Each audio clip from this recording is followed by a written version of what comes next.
The sky is vast, the river flows, and here you are, drifting toward a quieter place.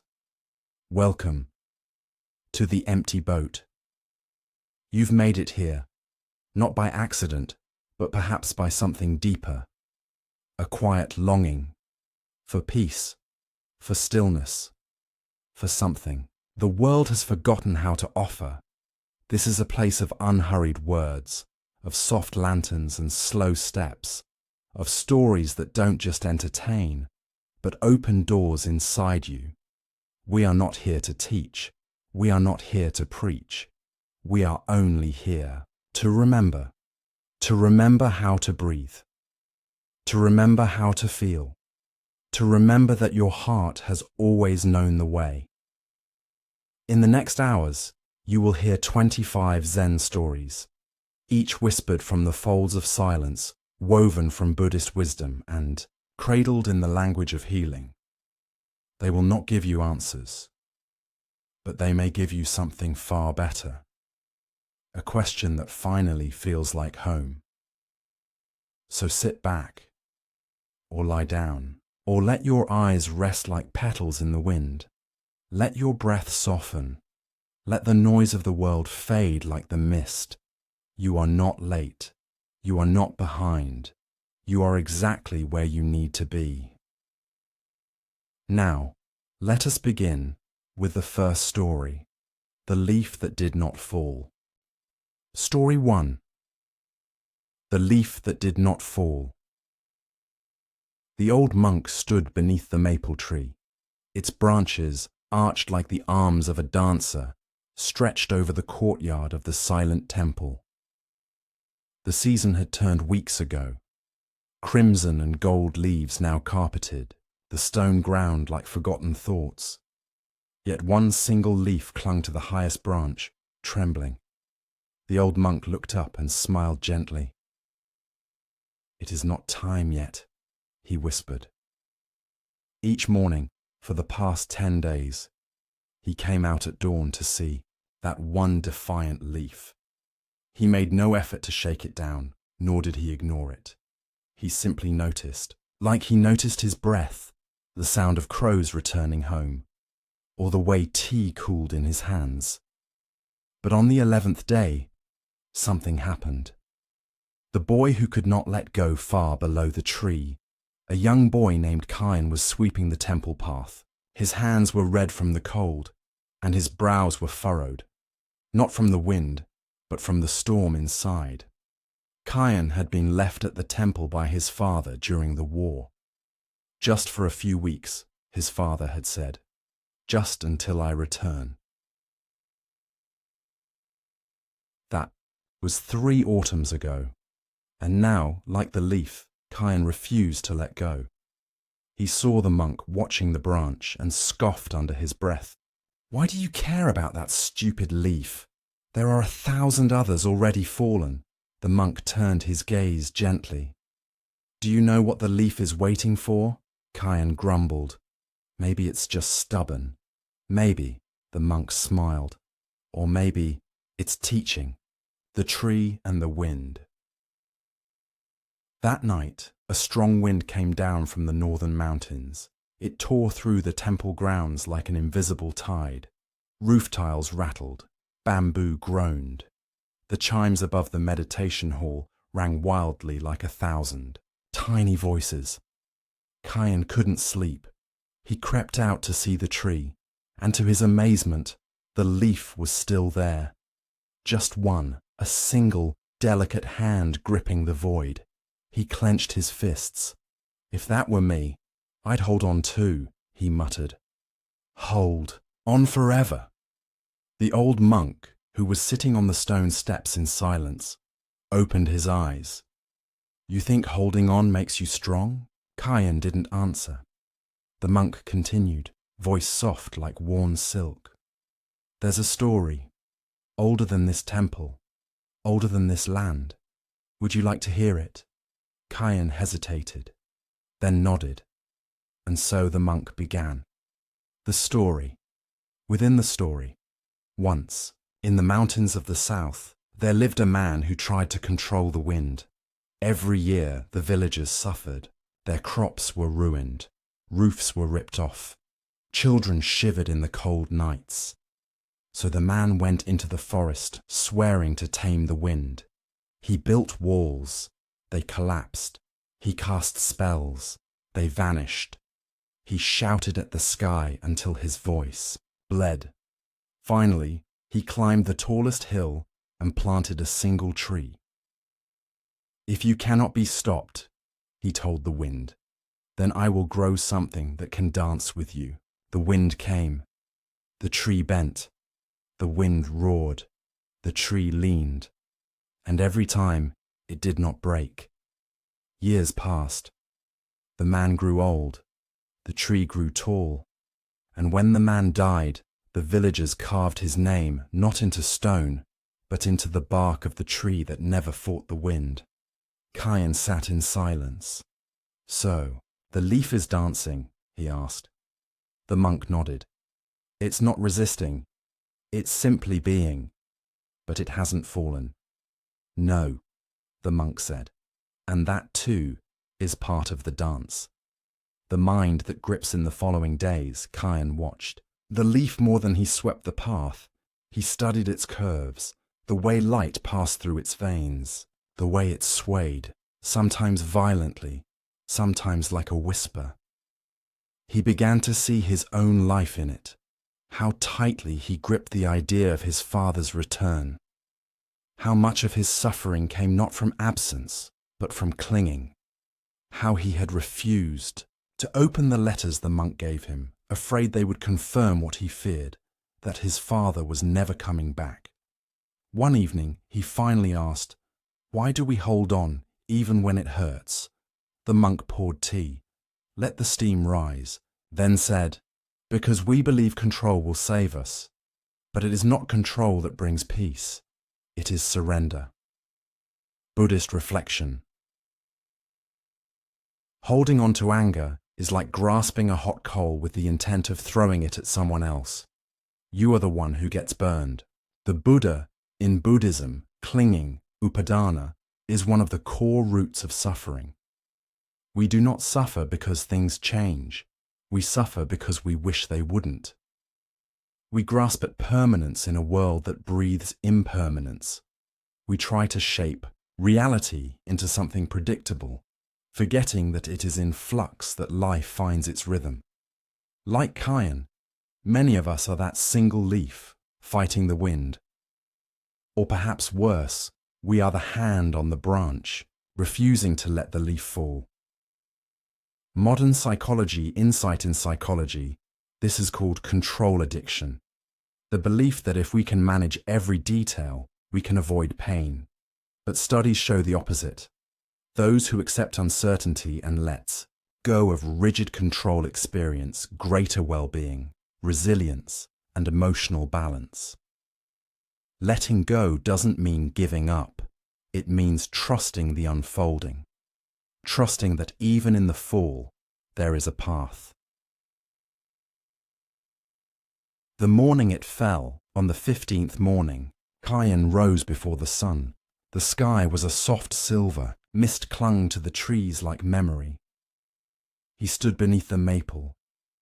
The leaf was still there, tired now, but present. He whispered, "It's okay. You can go."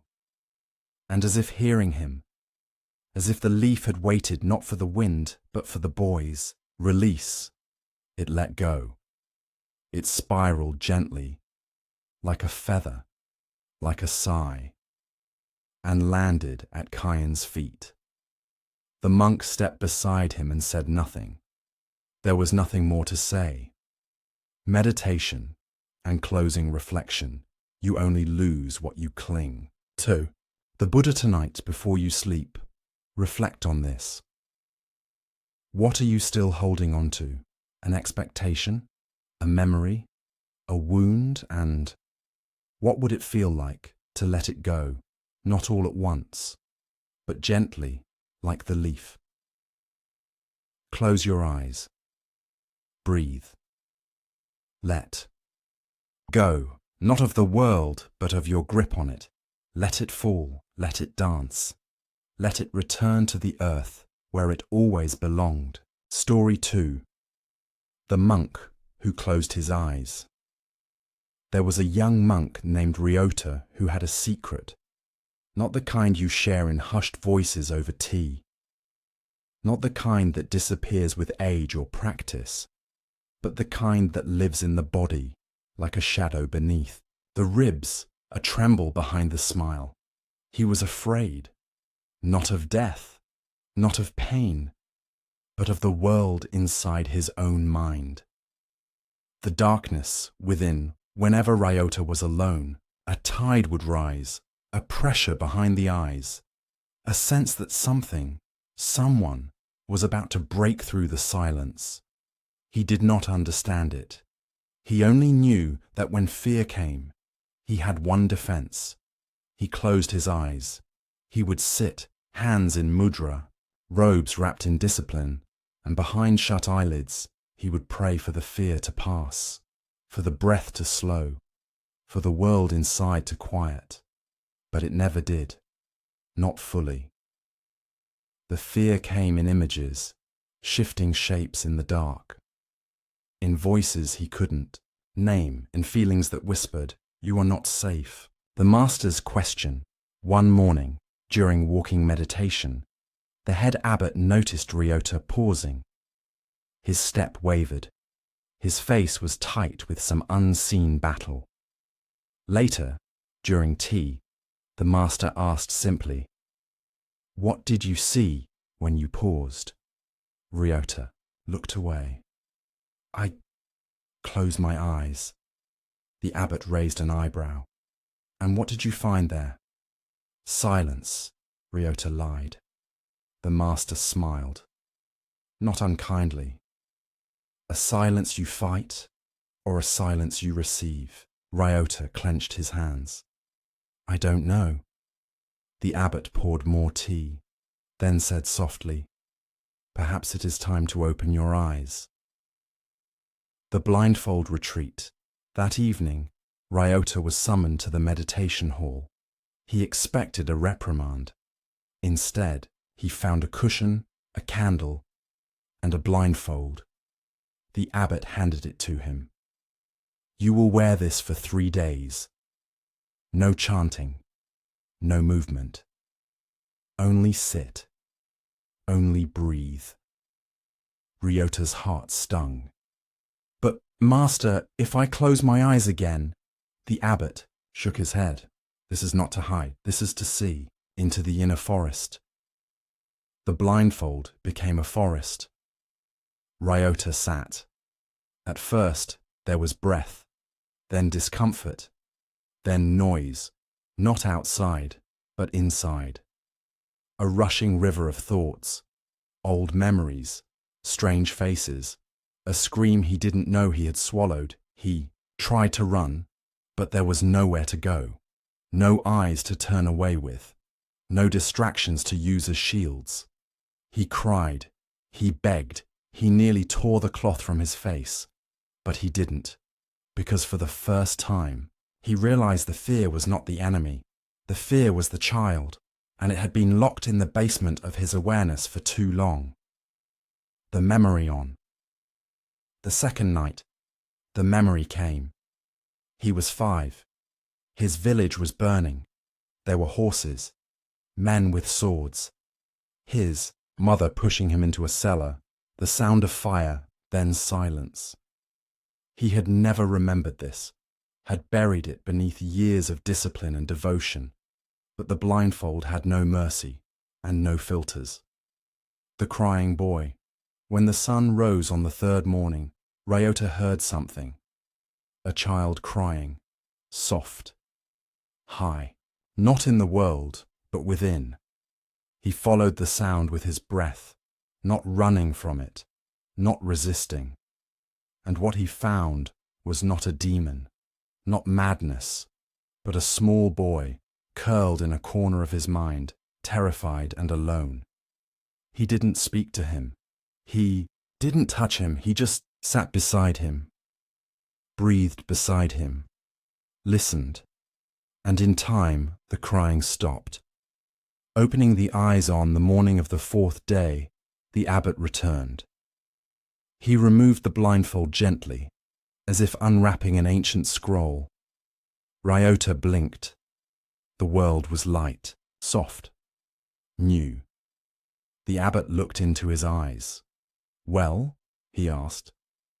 Ryota smiled, not with joy, but with stillness. "I finally saw what I feared. And he is just me." The abbot nodded. "That is the only monster that exists." Zen reflection 2. Conquer oneself is a greater task than to conquer others. The Buddha Zen does not fight demons. It sits with them. Fear, anxiety, trauma. They are not errors to be corrected. They are voices that have gone unheard for too long. We often believe enlightenment means peace without storm.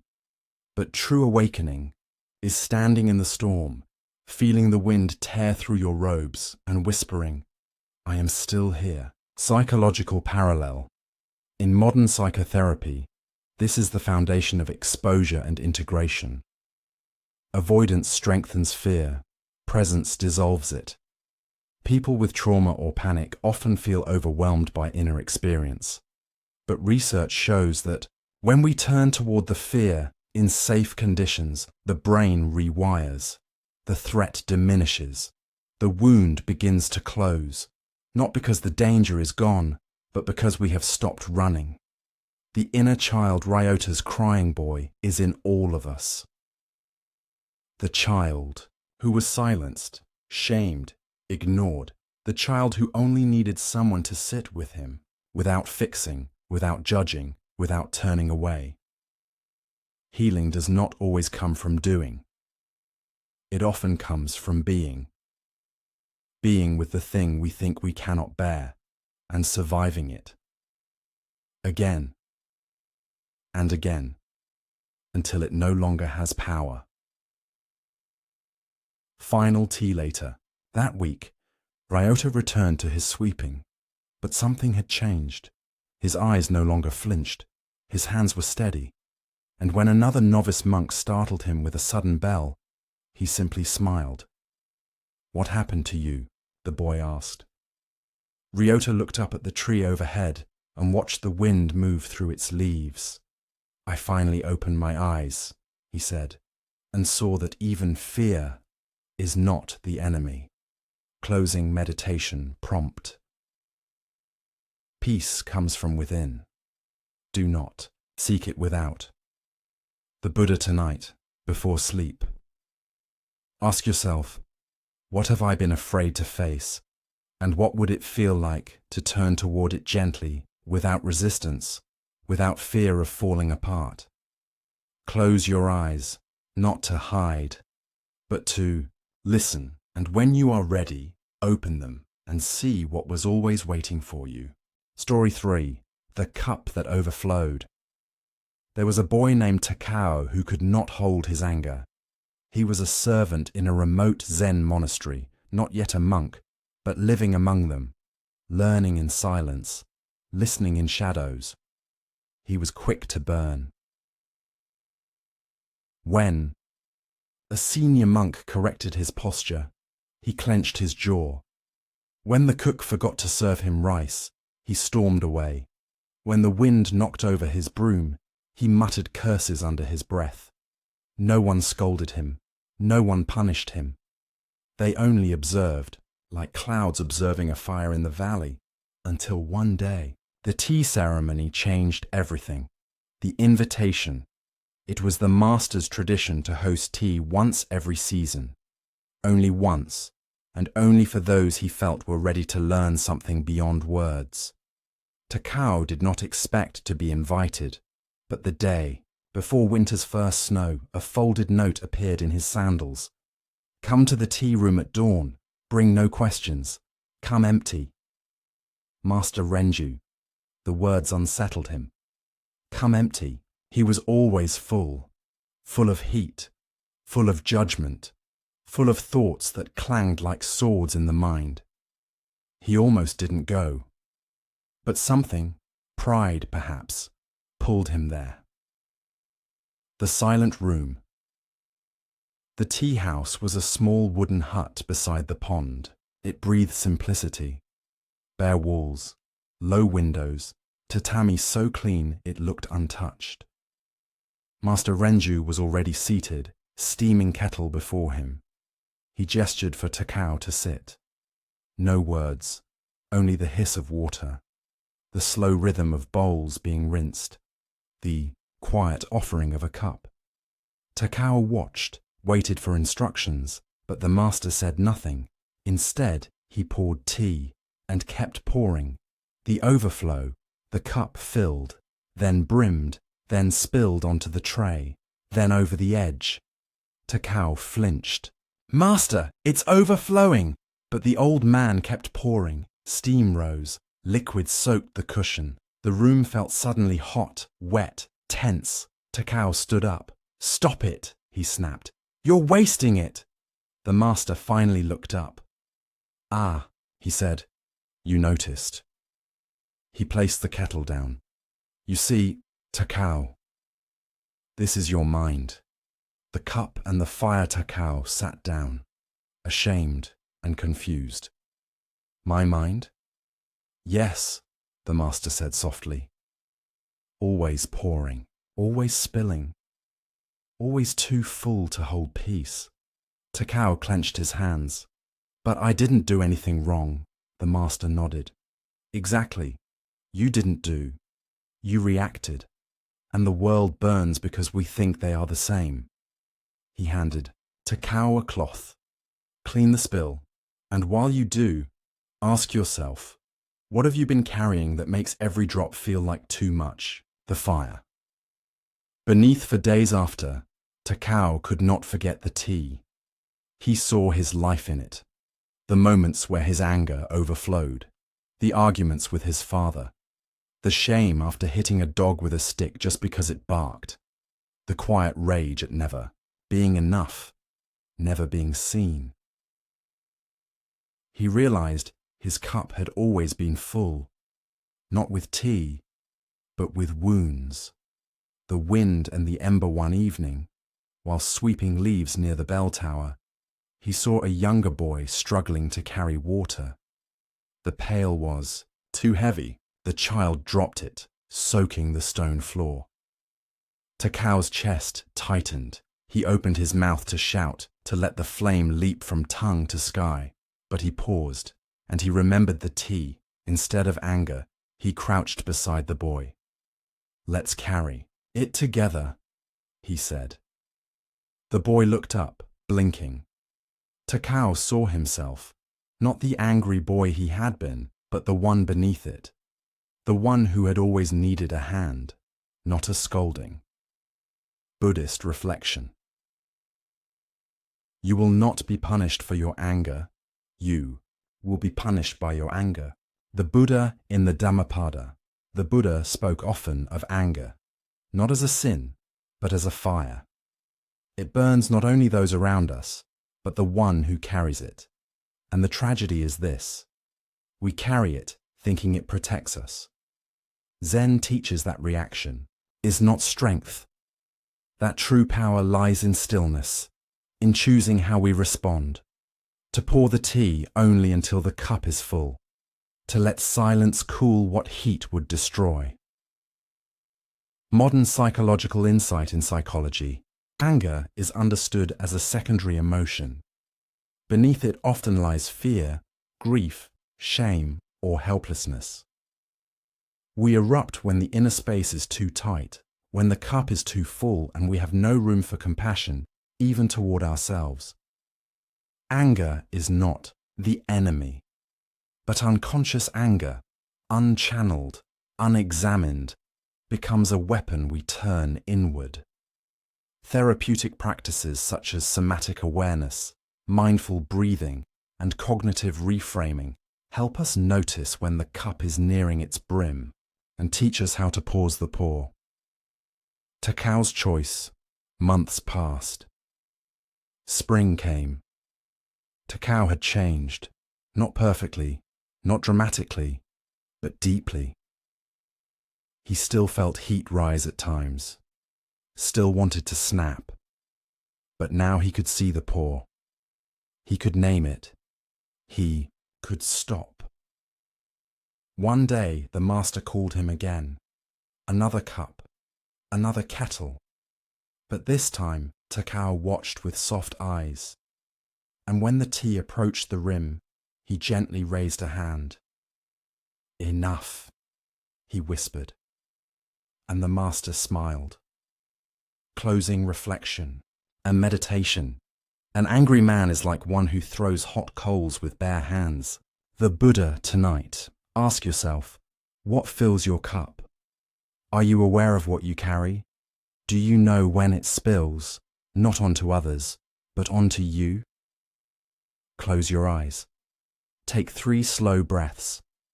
Visualize your mind as a cup. Ask, what do I need to pour out tonight to make room for peace? Let it go, not with force, but with love. Let it be enough. Story 4. Clouds over the temple roof. High in the northern mountains of Kyoto stood an old Zen temple made of cedar and stone. Its roof had endured 100 winters, carved snow, embraced wind, caught the copper smell of rain. Generations of monks had passed beneath its shadow. Some had found peace, others had found only more questions. The roof remained. Until one spring, it didn't. The storm it began with a single cloud, the kind you wouldn't notice on a warm April morning. White, gentle, harmless, a drifting sheep in the sky. But by noon, the wind had changed. By evening, the mountain groaned. Thunder rolled over the valley like the breath of some ancient god. Rain fell sideways, then upside down, then like stones. In the meditation hall, the monks remained still. They had learned to sit through earthquakes. But that night, even silence trembled, and in the deep of night, there was a crack, a tearing, a collapse. The roof over the library gave way. Morning ruins. When dawn came, the temple looked like an old man who had lost his hat. Rain pooled where scrolls once slept. Beams lay like broken ribs. The monks gathered, stunned. Some gasped. Some wept silently. Others looked to the head monk, waiting for instruction. But he only looked up at the empty sky where once the roof had been, and then he laughed. The master's laughter. It was not mockery, not madness, but the kind of laughter that cracked something open in the chest. "Ah," he said, smiling at the hole above him. "At last we can see the sky from the library." The monk stared. Was this wisdom or senility? He turned to them gently. "Come, we'll build nothing today. We'll sit beneath the clouds and read what remains." The young monk's despair among the younger monks was a boy named Minato. He had loved the roof, its pattern, its protection, its certainty. He could not understand why the master wasn't devastated. "But all is lost," he cried. "These books were ancient. That roof has stood since your teacher's teacher was alive." The master nodded. "Yes, and now it bows to the law of the world." "What law?" Minato snapped. The master looked at him with eyes like soft rain. "The law of impermanence." An old koan later that evening, the master called Minato to the garden. He pointed to a cherry blossom tree. "Do you know why the cherry is so beloved in Japan?" "Because it's beautiful," Minato said. The master smiled. "Yes. And because it does not stay." He paused, letting the wind move the petals. "If the flowers never fell, would we still marvel?" Minato lowered his gaze. "Maybe, but it hurts." "Yes," said the master, "and that too is part of the beauty." Buddhist reflection.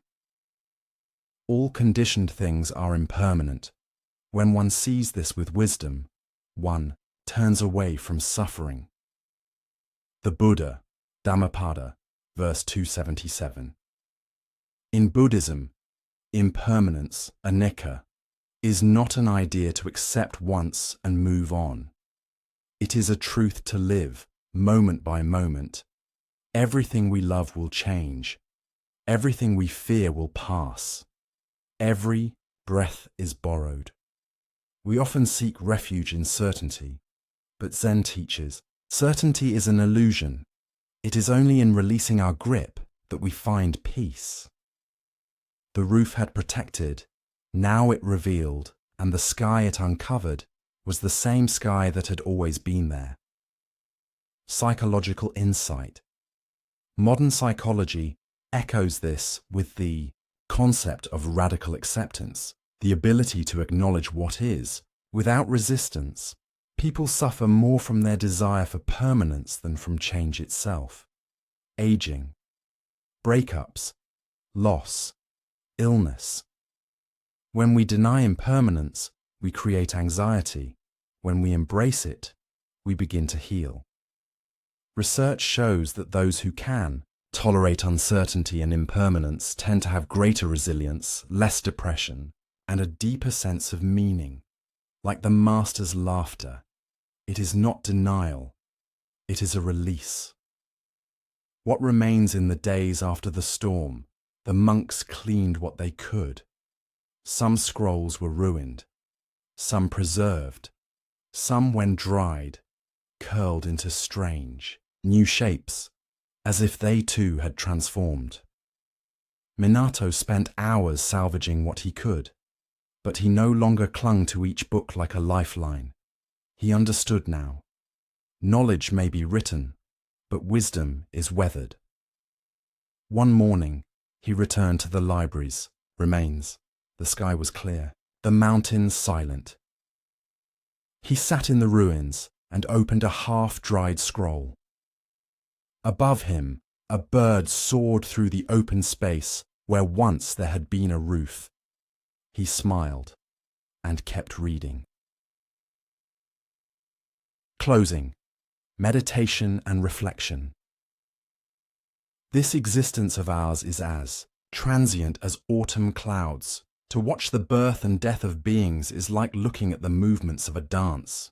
The Buddha tonight, as you settle in, ask yourself, what am I trying to keep the same?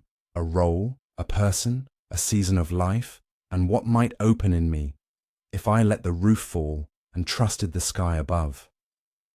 Close your eyes. Imagine something old breaking. Let it fall. Let the wind pass through you. Let what remains become your new shelter. Story 5.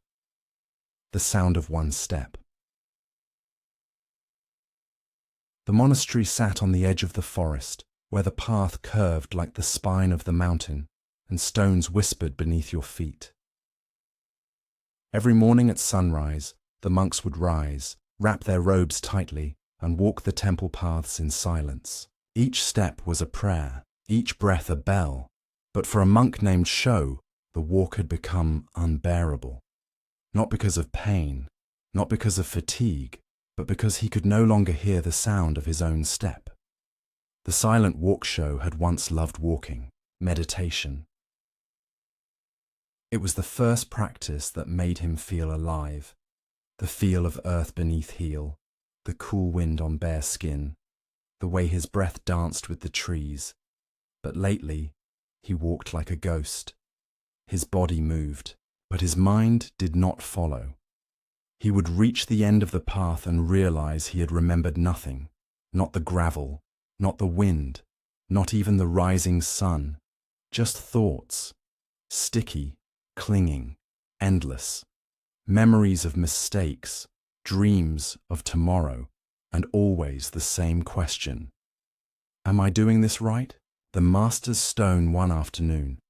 Sho found his master placing small stones along the path. Are you rebuilding the trail? He asked. No, the master said. I'm rebuilding the monk. Sho blinked. What do you mean? The master handed him a small white pebble.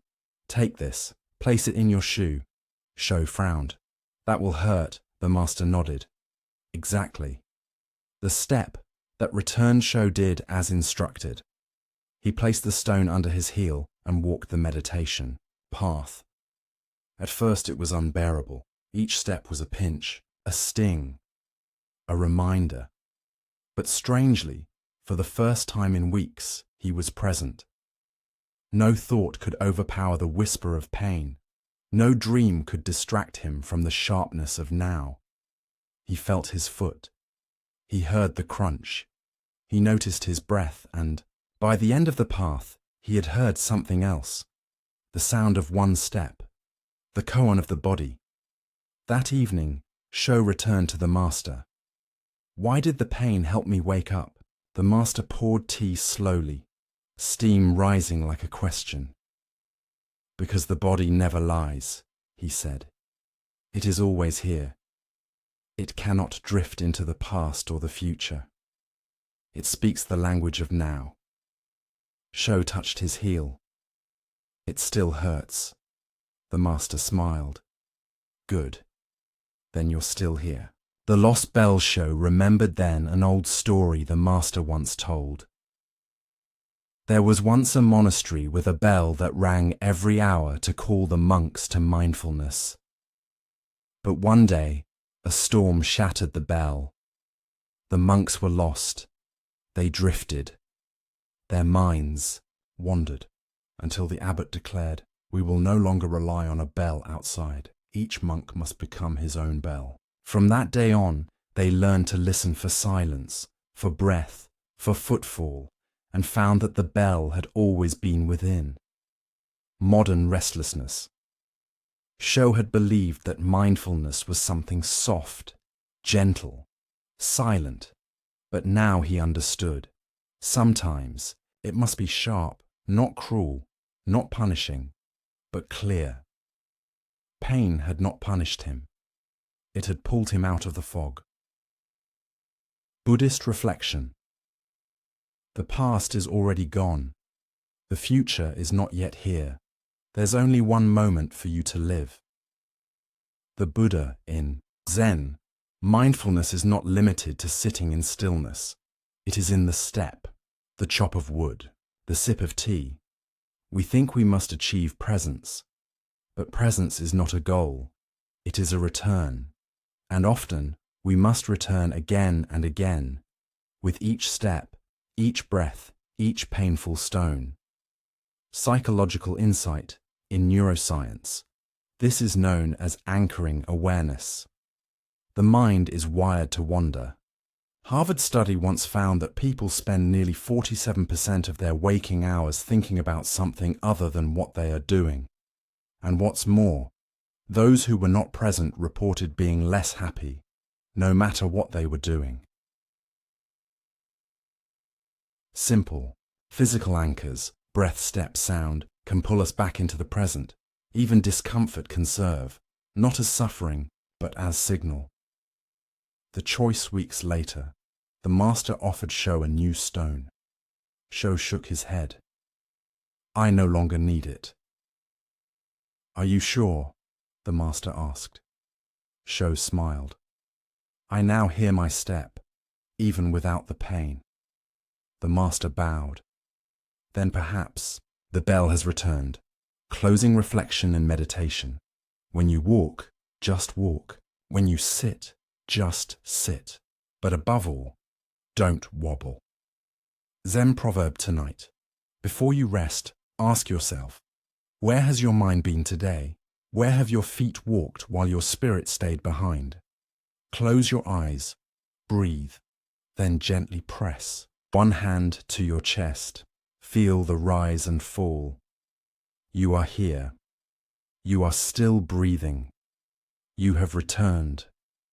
Let your next breath be your next step, and listen, not for music, but for the sound of one step. Story 6. The Room of Thousand Mirrors. At the edge of a small coastal village, past the rice paddies and between the cedar groves, stood an ancient temple known for a strange legend. The villagers called it the House of Thousand Mirrors. Children whispered stories about it. Travelers came from afar, hoping for magic, and monks walked past it daily, never speaking of what was inside. Until one day, a boy named Tetsu decided to enter. The boy with sharp eyes. Tetsu was not an ordinary boy. He had eyes that narrowed quickly, like shutters in a storm. He trusted no one. He clenched his teeth even in sleep. His father had left before he could walk. His mother, while kind, worked long hours in the fields. And so, Tetsu grew up watching the world with suspicion. If someone smiled, he asked why. If someone offered kindness, he questioned the motive. He believed that everyone wore masks, so he wore one too. But something in him still longed to understand. To know why his heart felt so tight, even when the sky was wide. The temple challenge, one morning, he stood before the House of Thousand Mirrors. The sun had just risen, painting the temple's wooden frame in soft gold. An old monk sweeping the stairs looked up. "You're early," he said. "I want to see the mirrors," Tetsu said. "I want to see what's real." The monk paused. "Then be careful," he said. "This place shows nothing but truth." Tetsu tilted his head. "Mirrors only show what's there." The monk smiled gently. "Exactly." The first reflection, Tetsu stepped into the room. It was circular, vast, and silent. Walls of polished glass stretched in every direction, reflecting light and shadow in infinite ripples. Every movement returned 1,000-fold. Tetsu looked ahead and froze. Staring back at him were 1,000 angry boys, all with narrowed eyes, all with tight jaws, all with clenched fists. He spun around. They spun too. He glared. They glared harder. Suddenly, the room felt full of threat. He shouted, "Stop looking at me!" And 1,000 voices echoed, "Stop looking at me!" The panic fear surged through him. He ran, forward, left, right, but no matter where he turned, the faces followed. He tried to close his eyes, but he could still feel them, judging, mocking, mirroring. He slammed his fists against one of the mirrors. The sound rang out like a bell made of sorrow. He sank to the floor, panting, and the 1,000 boys sank with him. For the first time, he saw them not as enemies but as himself. A single tear slipped down his cheek.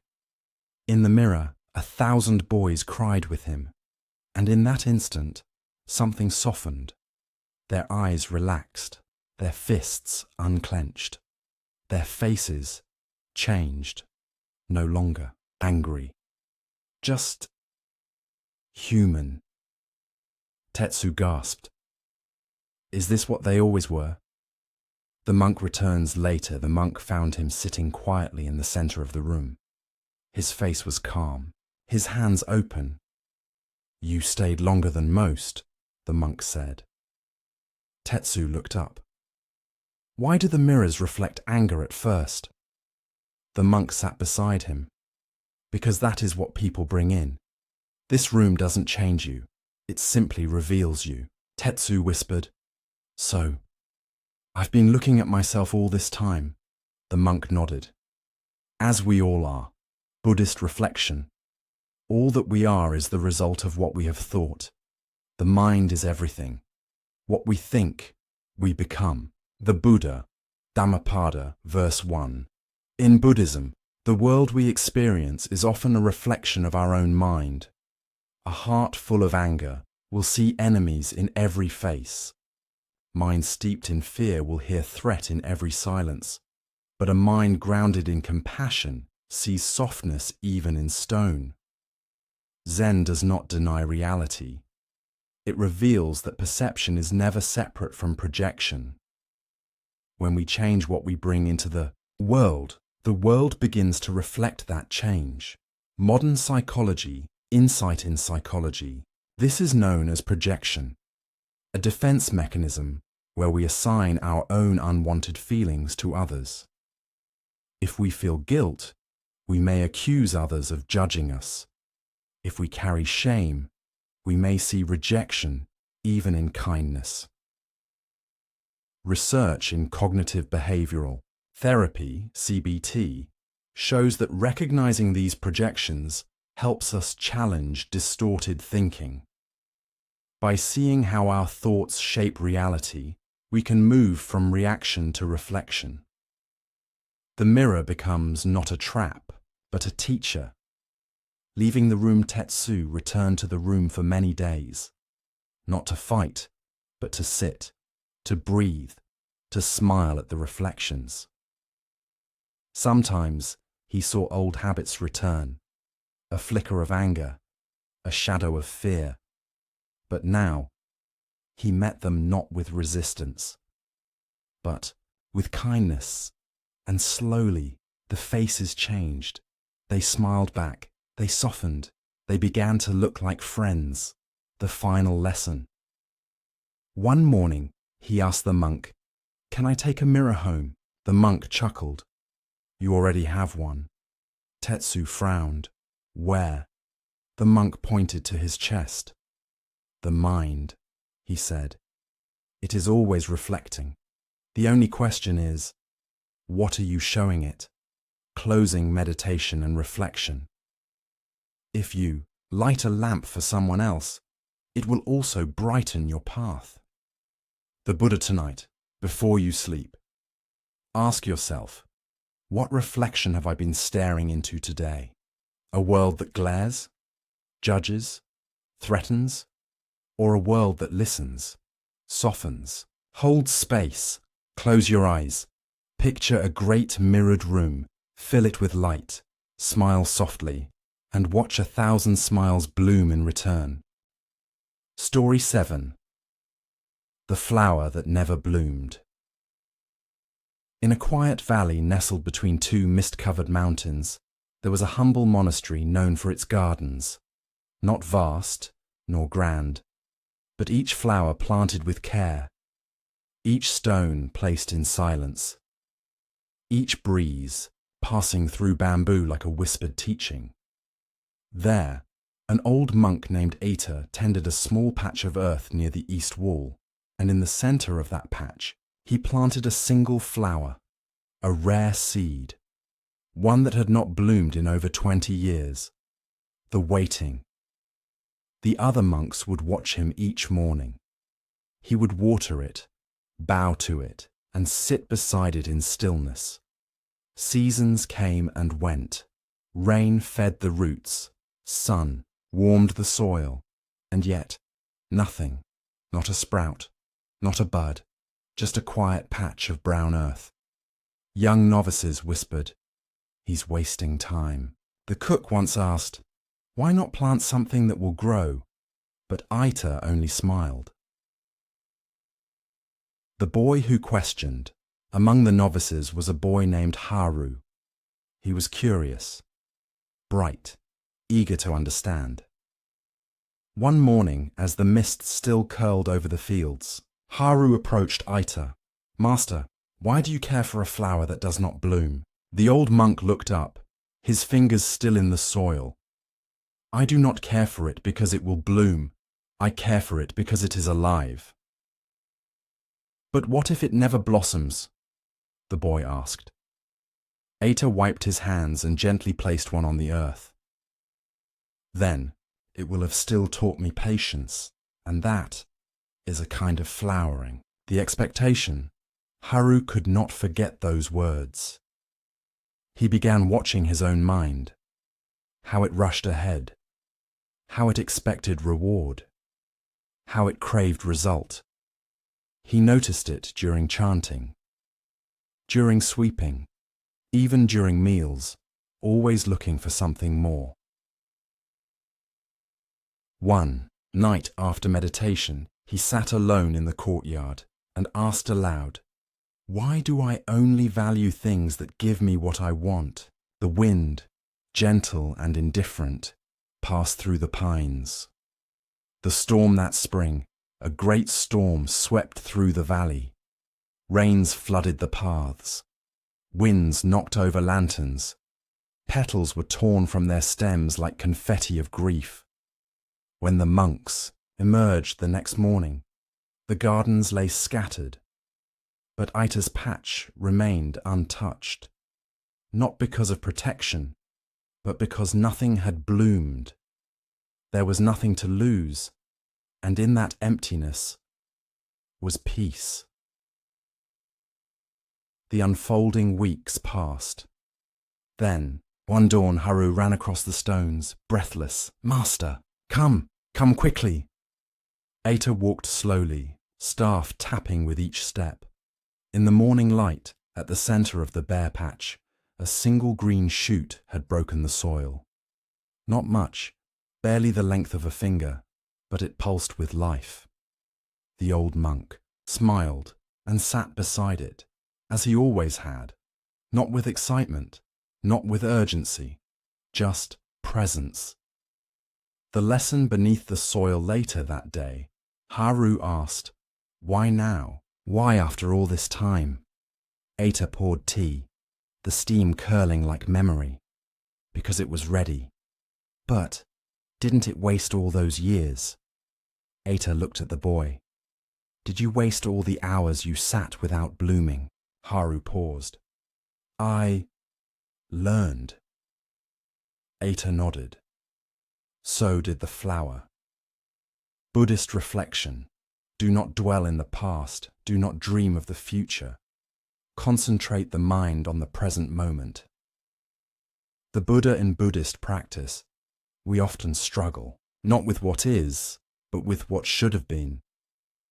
We look at our life and ask, why hasn't it happened yet? Why haven't I changed? Why haven't I healed? But Zen invites us to trust the soil, to water with presence, to sit with what does not yet bloom. Not everything that matters is visible. Not every transformation is loud.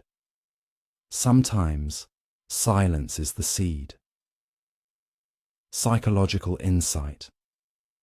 Modern psychology mirrors this through the concept of process over outcome. People often link worth with achievement, believing their value lies in what they produce, how quickly they change, how visibly they succeed. But growth is rarely linear. Healing is rarely immediate. Studies show that mindful patience, the ability to stay with an unfolding process without rushing toward result, is associated with lower anxiety, higher self-esteem, and deeper emotional resilience. Like the flower, some parts of us bloom when they're ready, not when we demand. The non-bloomers, not all seeds will sprout, not all dreams will manifest, not all relationships will reach harvest, and that's okay. The wisdom lies not in what grows, but in how we relate to what doesn't. When we drop the story that life owes us results, we find the peace of tending instead of chasing. The summer and the stillness, the flower eventually bloomed. Pale violet, with 5 petals so delicate they trembled at breath. But by then, no one came to marvel, because Aita did not announce it. He did not boast. He simply continued to sit beside it as he had all along. One day, Haru joined him and asked, "Do you feel joy now?" Aita sipped his tea. "I felt joy before," he said, closing meditation and reflection. Peace is found not in the blossoming, but in the sitting beside the soil. Anonymous Zen. Saying tonight, before you sleep, ask yourself, what have I been? Waiting to bloom before I allow myself peace. A project, a healing, a version of yourself. Breathe slowly. Feel the soil within your chest. Place a seed of stillness there. Then ask, can I sit with this, even if it never blooms? And perhaps, in that sitting, you will begin to grow. Story 8. The Man Who Waited for the Moon. There once lived a man by the sea who waited for the moon. He was not a monk, nor a scholar. He did not chant sutras or wear robes of saffron. But each night, for 30 years, he came to the same cliff that overlooked the water, and there he waited for the moon to rise. But not just any moon. He waited for the perfect one. The Man and the Journal. His name was Akio. He was known in the village as the Moon Watcher. He carried a leather-bound journal, frayed at the corners, filled with drawings, hundreds of sketches of the moon, full, crescent, hidden behind clouds, but none of them satisfied him. They are beautiful, people said. Akio would nod, but always add, not yet. It hasn't come. What hasn't? He would look to the horizon and whisper, the moon that will make me whole. The missed moments. While Akio waited, life passed him by. He never married, never farmed, never joined festivals or dances.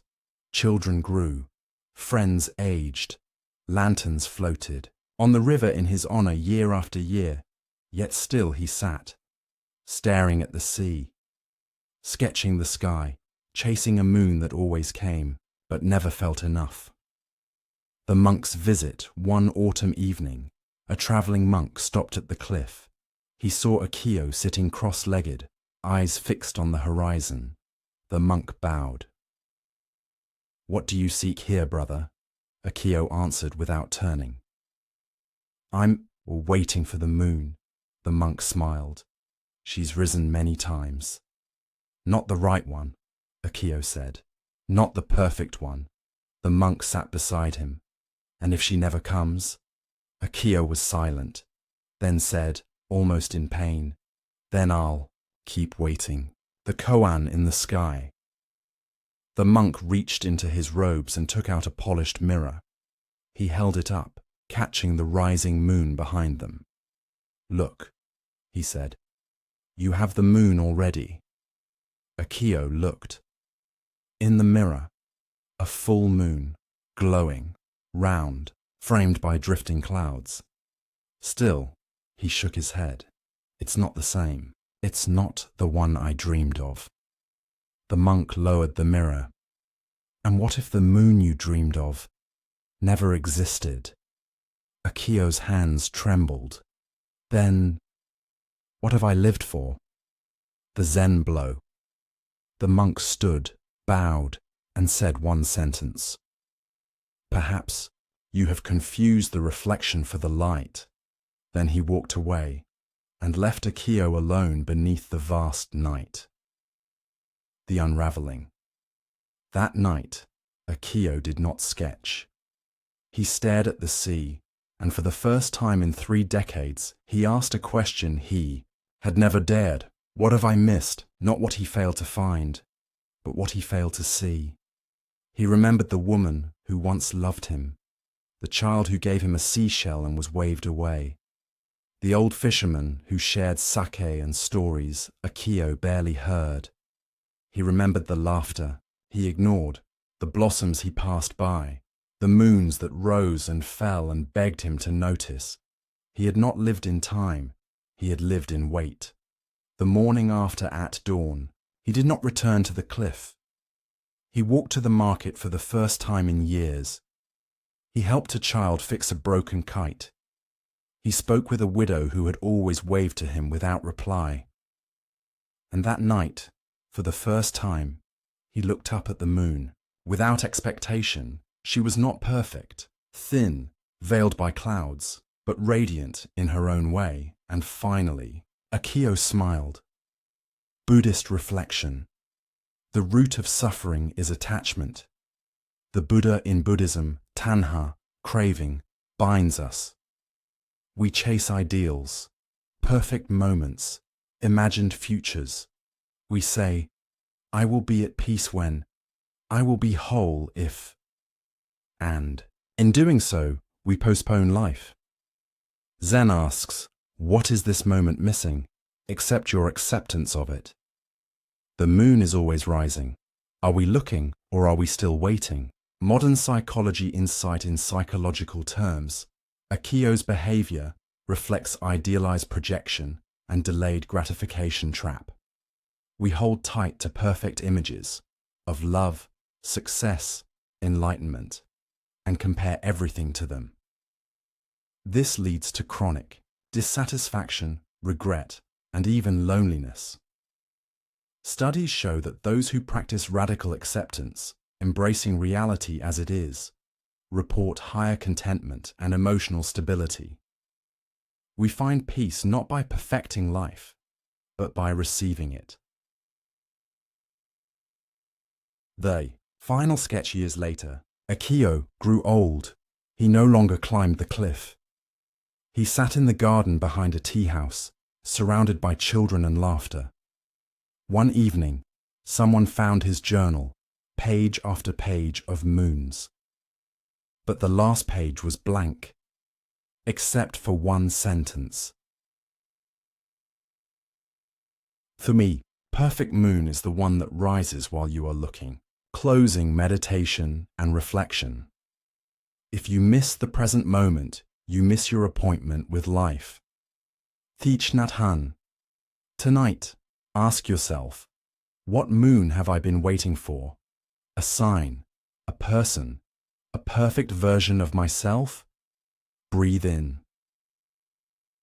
Let go of that image. Breathe out.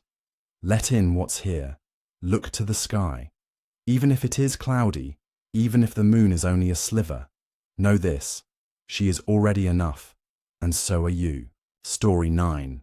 The Master and the Angry Horse. In the highlands of the eastern mountains there lived a Zen master known not only for his wisdom, but for his peculiar companion, a black horse named Kaze. Kaze was no ordinary horse.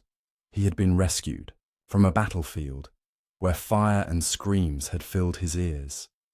Since then, he had never let anyone ride him. He bit, kicked, reared without warning. No reins could hold him. No voice could calm him.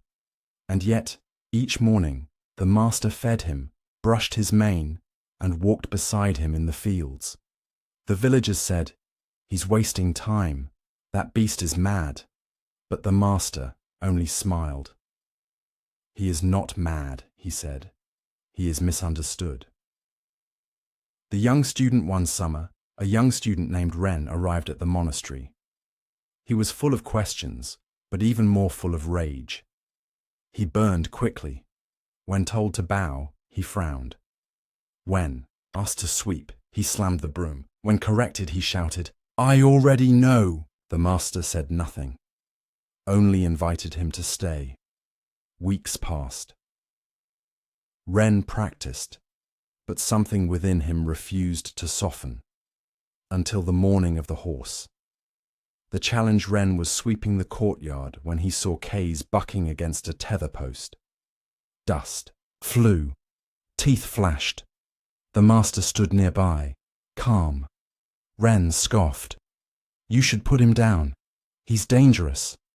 The master said, "No more than you are." Ren turned sharply. "What do you mean?" "You rage when you're afraid. So does he." Ren clenched his jaw. "I'm not afraid." The master handed him the reins. "Then ride him." The fall Ren mounted the horse with defiance. Within seconds, Kaze reared, twisted, and threw him to the ground. The boy groaned, brushing dirt from his face. "See? He's wild." The master helped him up. "And you? Are you not?" Ren turned away, heart pounding. That night, he didn't eat. He sat alone by the stables, watching Kaze pace. Something stirred inside him, a recognition, a mirror. The conversation at dawn, he returned to the stable. The master was already there, stroking Kaze's neck. "Why do you keep him?" Ren asked. The master said, "Because he teaches me."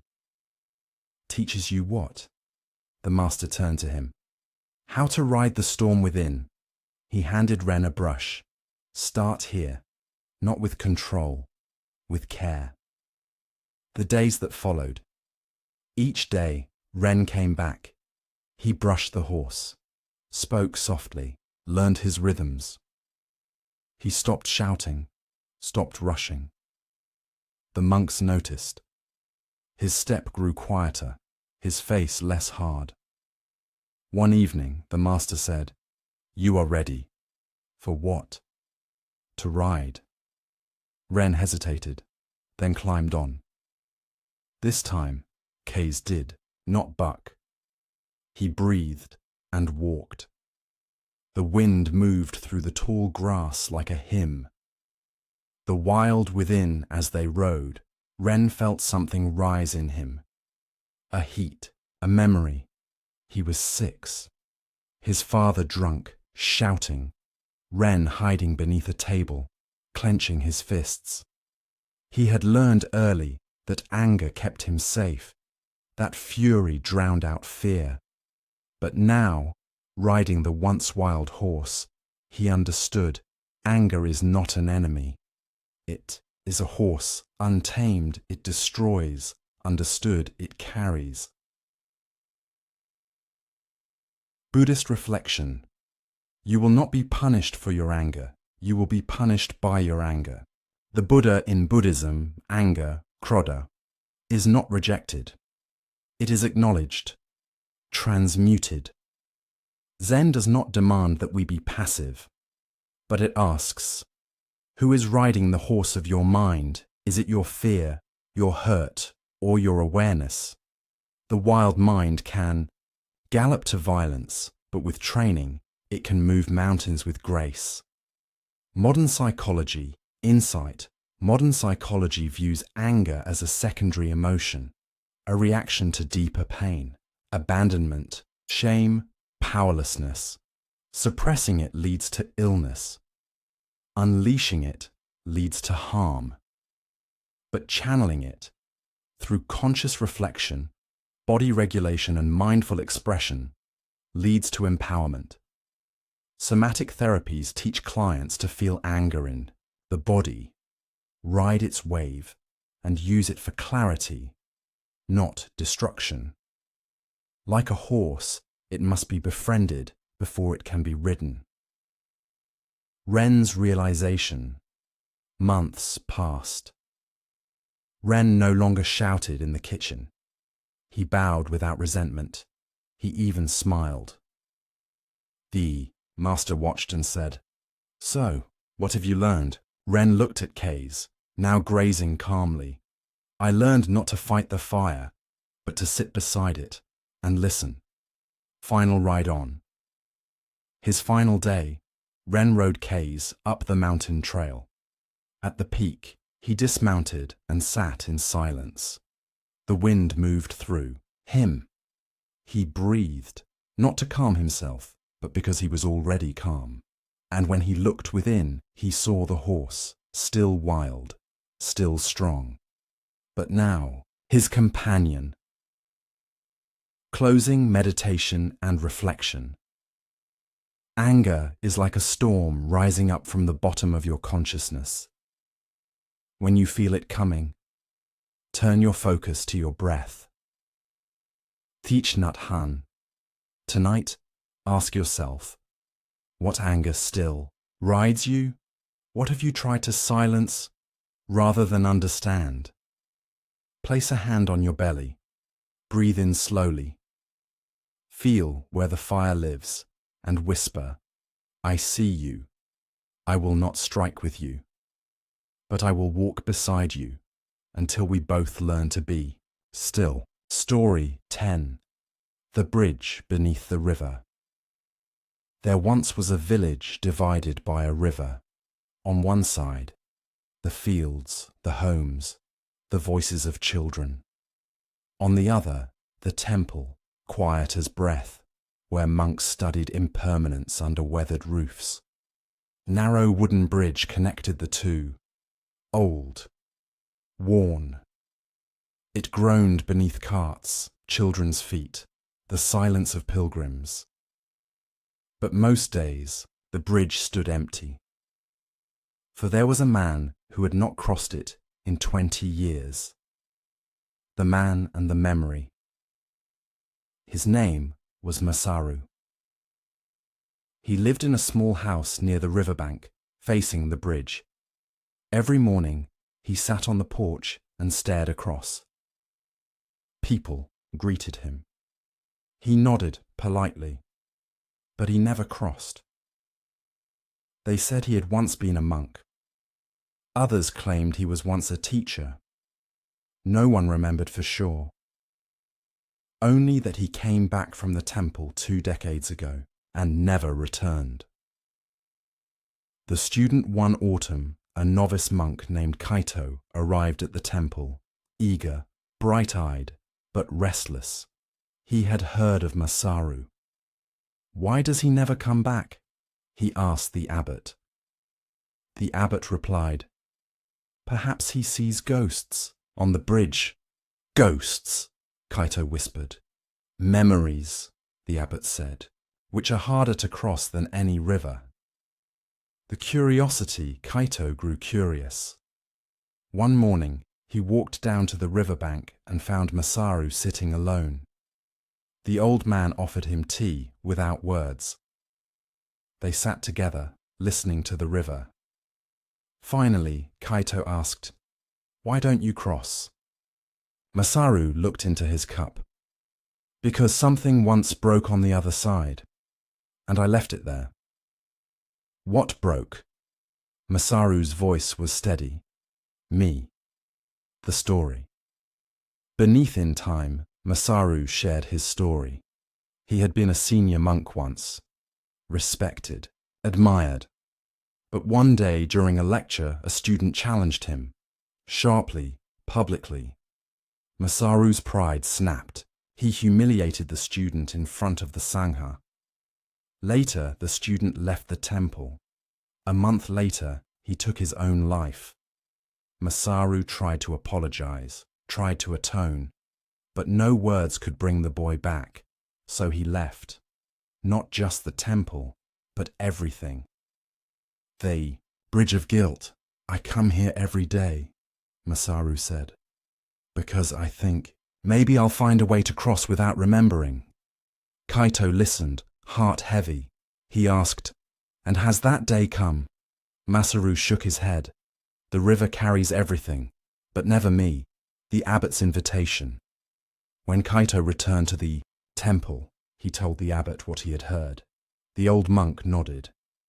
"Tomorrow, bring him this." He handed Kaito a letter, sealed in blue ink. That evening, Kaito delivered it to Masaru. The old man opened it slowly. Inside, just one sentence. "The bridge remembers too, and it still stands. The rain and the crossing." That night, it rained. Soft at first, then heavy. The river swelled, but the bridge held.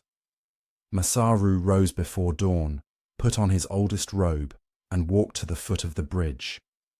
Kaito stood there, waiting. The old man hesitated. "I don't know if I'm ready." Kaito said, "Then bring your not ready with you." And Masaru stepped forward. The middle halfway across, he stopped. The river below churned with memory. He saw the student's face, the silence after the words he had spoken, the night the Sangha gathered in grief. He wept, not with shame, but release. The rain fell harder, and with each drop, something old was rinsed from his heart. On the other side, when he reached the temple, the abbot waited beneath the gate. They bowed. No words. The wind carried everything unspoken. Masaru entered. Not as penitent, not as sinner, but as someone who had finally crossed. Buddhist reflection. Like a boat that has carried you to the far shore, once arrived, let it go.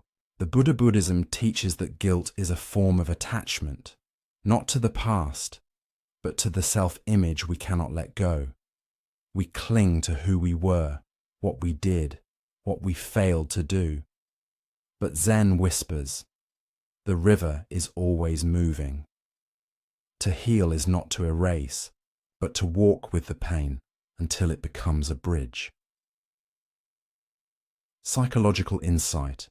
In psychotherapy, unresolved guilt often keeps people trapped in emotional paralysis. They replay events, convinced that suffering is the only form of redemption. But healing comes not from punishment, but from integration, acknowledging the past, learning from it, and choosing to move forward with compassion. Forgiveness does not mean forgetting. It means remembering with less pain. The new Bridge Masaru stayed at the temple from then on, not as teacher, not as monk, but as gardener. He tended the earth, planted irises, swept the paths. Each evening he crossed back home, and each morning he crossed again. The bridge became familiar. The river, no longer a curse, but a song.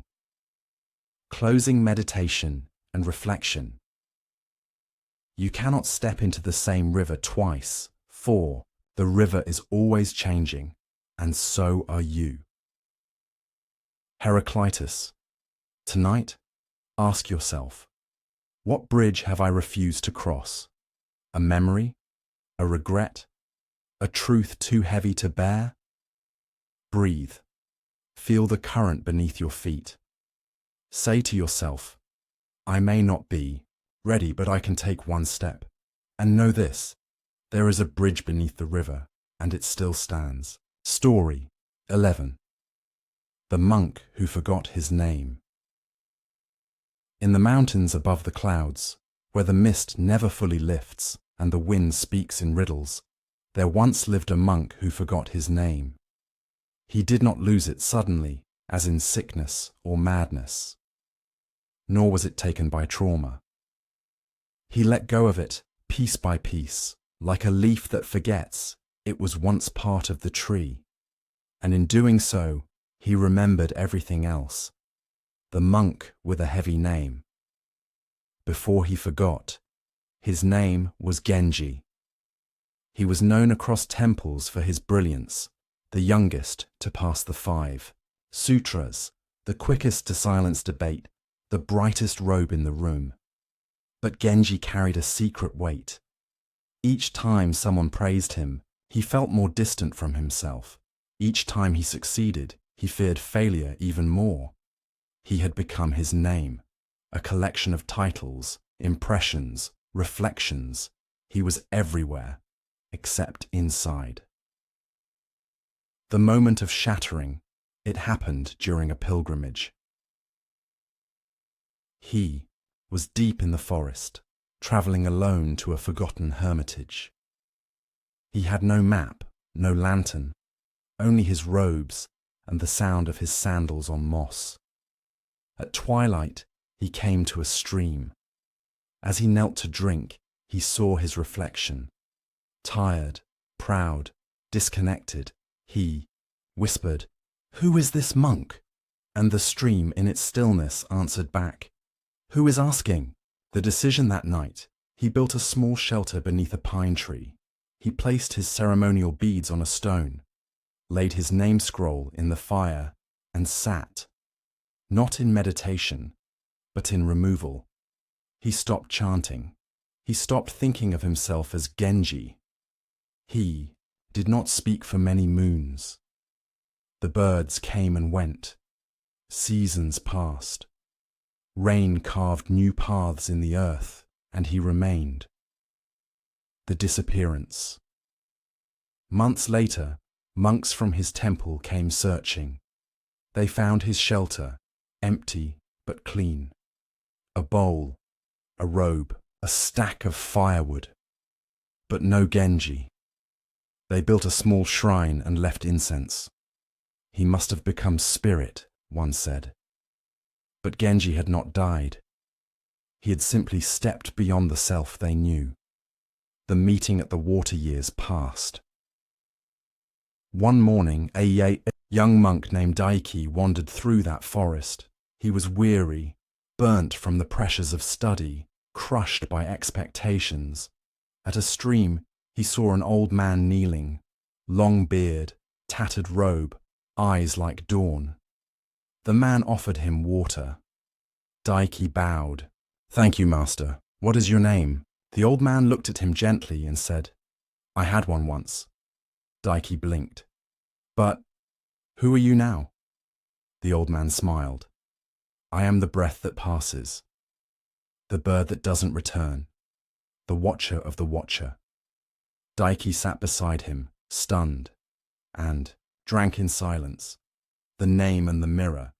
They stayed together 3 days. The old man taught without teaching, showed without pointing. They swept leaves, cooked roots, watched the clouds forget their shape. On the 3rd day, Daiki asked, "But don't you miss your name?" The old man replied, "I miss it only when I forget I'm not it." The return. When Daiki returned to the temple, the abbot asked what he had found. Daiki said, "I found a monk who forgot his name." The abbot smiled knowingly, and in doing so, he said, he remembered the way. They burned incense that night, not for Genji, but for all the selves we shed before we remember the one that cannot be named. Buddhist reflection. In the scene, there is only the seen. In the heard, only the heard. In the known, only the known. When you have no self in these, you shall be liberated. The Buddha, Bahia Sutta. Buddhism teaches that identity, atta, is an illusion of permanence. We create stories of who we are: teacher, victim, healer, artist, failure, monk. But these are roles on a stage of wind. Zen invites us to step behind the curtain, to ask not who we are, but what remains when all names are gone. That which watches, that which breathes, the one who does not cling. Psychological insight. In psychology, identity is necessary until it becomes prison. Labels help us form a sense of self, but over-identification can lead to anxiety, depression, and imposter syndrome. When we cling to "I am this," we fear anything that contradicts it. Therapies like ACT, acceptance and commitment therapy, emphasize self as context, the awareness behind identity. This awareness is stable, spacious, and healing. It is not what you think you are. It is what watches you think. The real name. Years later, a visitor asked the abbot if the legend of Genji was real. The abbot walked them to the garden, pointed at a pine tree. "He was here," he said. "Is he buried there?" "No." The abbot smiled. "He became the space between leaves." The visitor frowned. "I don't understand." "Then you are very close." Closing, meditation and reflection. The way to find yourself is to forget yourself. Zen proverb.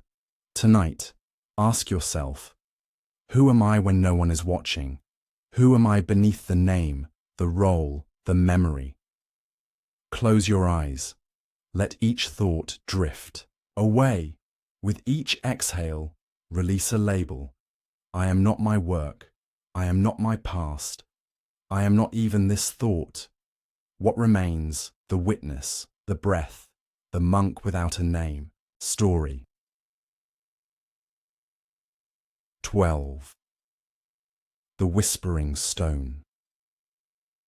There was once a stone that could whisper, not in words, not in any language the ears could grasp, but to those who were quiet enough, still enough. It spoke through weight and silence. It rested inside a cave carved by time, hidden behind a waterfall in the northern cliffs. Many passed it, few entered, fewer still stayed long enough to hear. Until one day, a woman carrying sorrow came and sat beside it. The woman who couldn't cry her name was Hana. She had travelled far, through, mountains, forests, and long roads of dust. Not in search of wisdom, not in pursuit of Zen. She came because she was tired, tired of holding a grief that would not come out, tired of pretending, tired of waking each morning and remembering he was gone. Her child, her only son, lost in a fire 2 years ago. She had not wept since the funeral. She feared that if she began, she would never stop. So she carried it all inside, a weight she could neither name nor drop. The discovery she found, the cave, by accident. Seeking shade, she followed the sound of falling water. She stepped behind the veil of liquid silver and found a stillness that felt ancient. The stone sat at the center, rounded, smooth, dark as midnight. Without knowing why, she approached. She sat beside it and breathed. The first whisper, at first, there was nothing. Just the echo of the falls behind her, the echo of pain within her. She placed her hand on the stone. It was cold, but then, something subtle, a vibration, a hum. Not from the stone, from her own chest. The stone was not speaking. It was listening. The unraveling tears did not come immediately, but her breath changed. Shallow, then deep, tight, then broken. She leaned forward. "I couldn't save him," she whispered. The cave held her voice without judgment. "I wasn't there. I was at the market. I was buying rice." The stone remained still, and yet she felt it understood.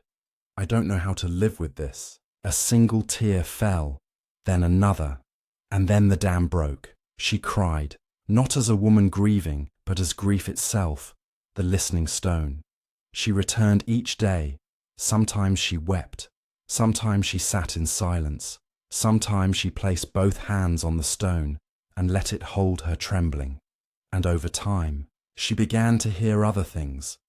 The sound of her own breath, the ache softening, the gentleness that sorrow carried when allowed to move.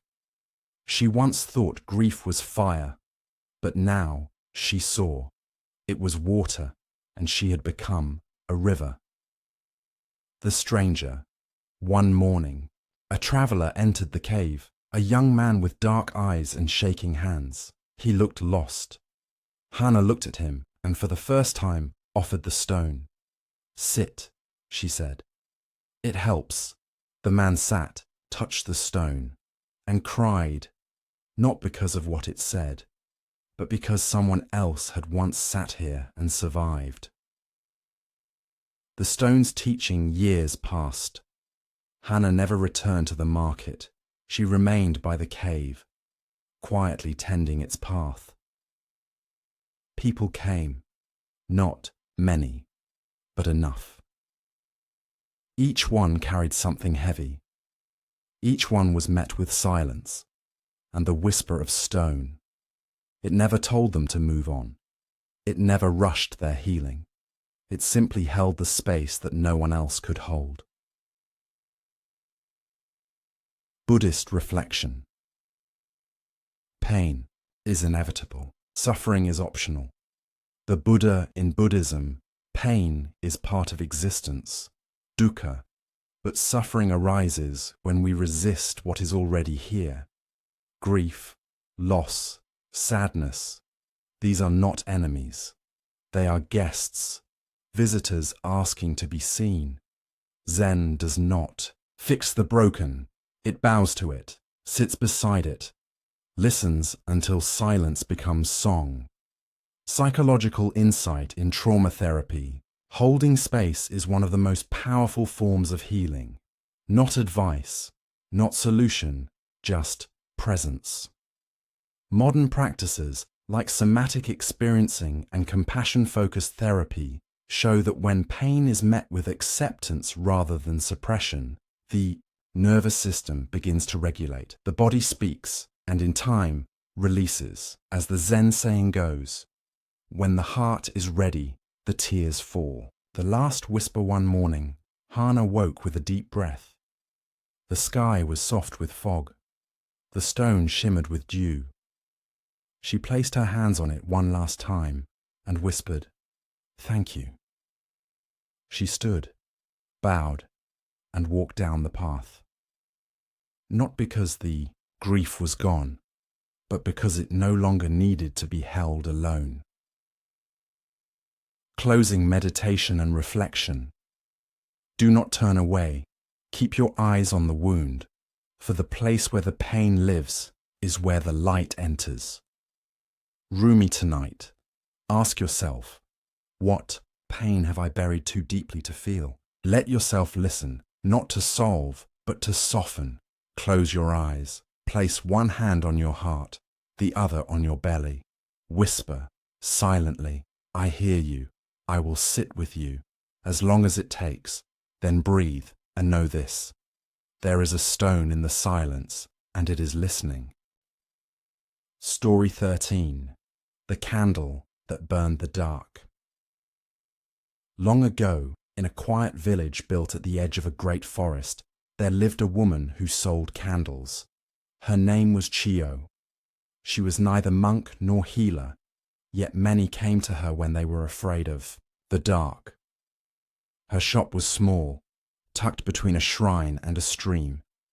Inside, hundreds of candles lined the shelves, tall, thin ones of white wax, round, golden ones that flickered like fireflies, tiny black ones with wicks like whispers.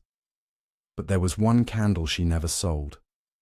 It sat alone at the highest shelf, wrapped in dark silk. No price, no label, and when asked about it, Chiyo would only smile.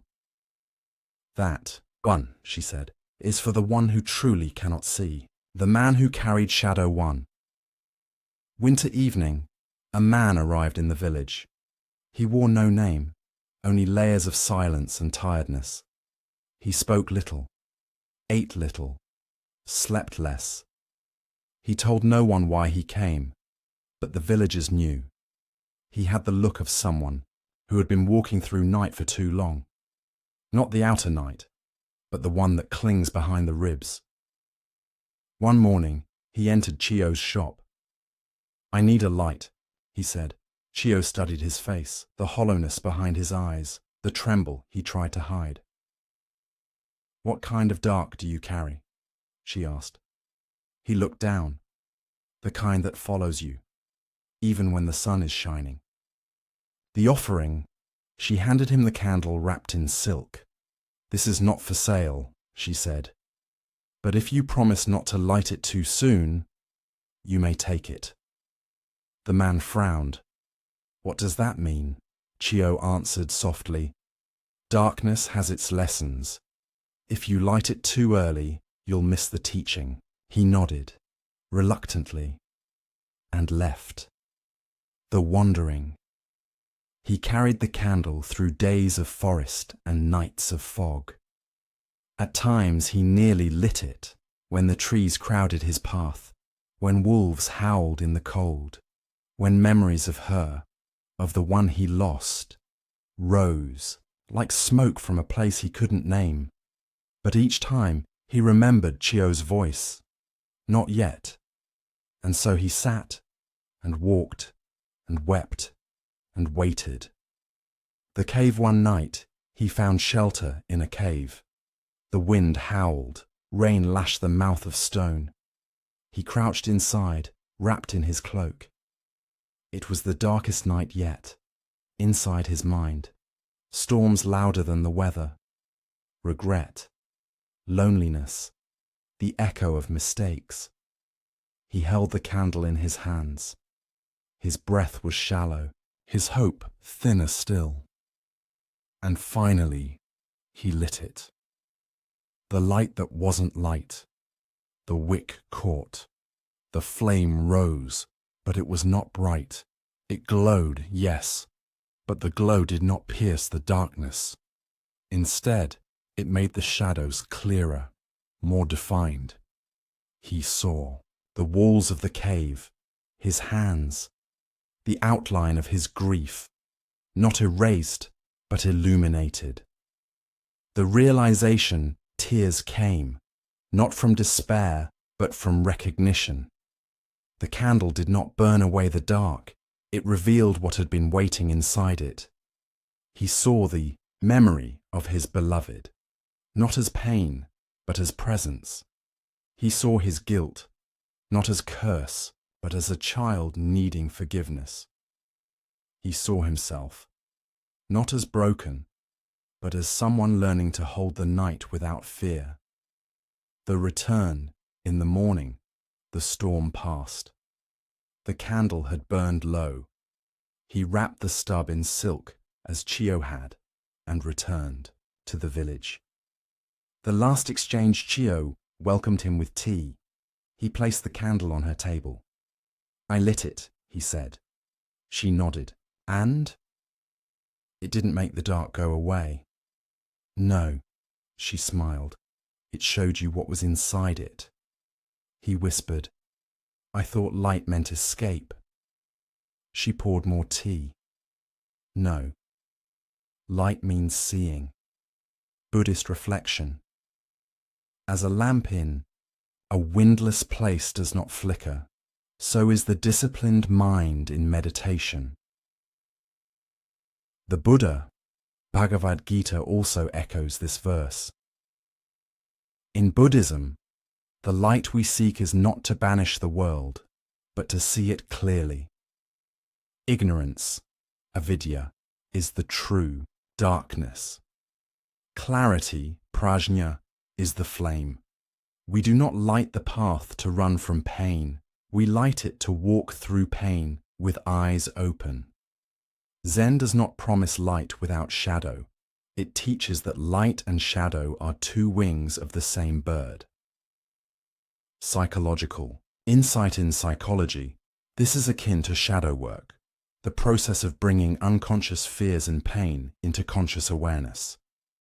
Carl Jung said, "One does not become enlightened by imagining figures of light, but by making the darkness conscious." Therapies such as internal family systems, IFS, and trauma-informed mindfulness reveal that healing begins when we stop fighting the dark. By turning toward our pain, we reclaim lost parts of ourselves. The candle is not salvation, it is sight. The candlemaker's gift before he left, the man asked Chio, "Why do you never sell that candle?" She replied, "Because its value isn't in its wax, but in when you choose to light it." He bowed deeply, and for the first time in years, his shadow bowed with him, closing meditation and reflection. In the depth of darkness, light not as brightness, but as clarity, guides the soul home. Anonymous Zen verse tonight. Ask yourself, what have I tried to escape by chasing light? Close your eyes. Picture a candle in your heart. Do not light it in panic. Light it in presence, and when you do, let it show you what lies in the dark corners of your soul, not to fix, but to see. And in seeing, 2. Begin healing. Story 14. The fisherman who never cast his net. In a coastal village where the sea breathed slowly against the land, there lived an old fisherman named Nao. Each morning before sunrise, he would carry his net to the edge of the wooden pier. He would sit on his small boat, gaze at the horizon, and do nothing. He did not cast, did not fish. He only sat, still, silent, smiling at the open sea. Villagers watched him year after year, puzzled. Perhaps he's lost his mind, some whispered. Or maybe he's waiting for the fish to jump in. Others joked, but Nao never explained. He only said, "The sea knows." The boy with the hunger one summer, a boy named Toma, came to the village.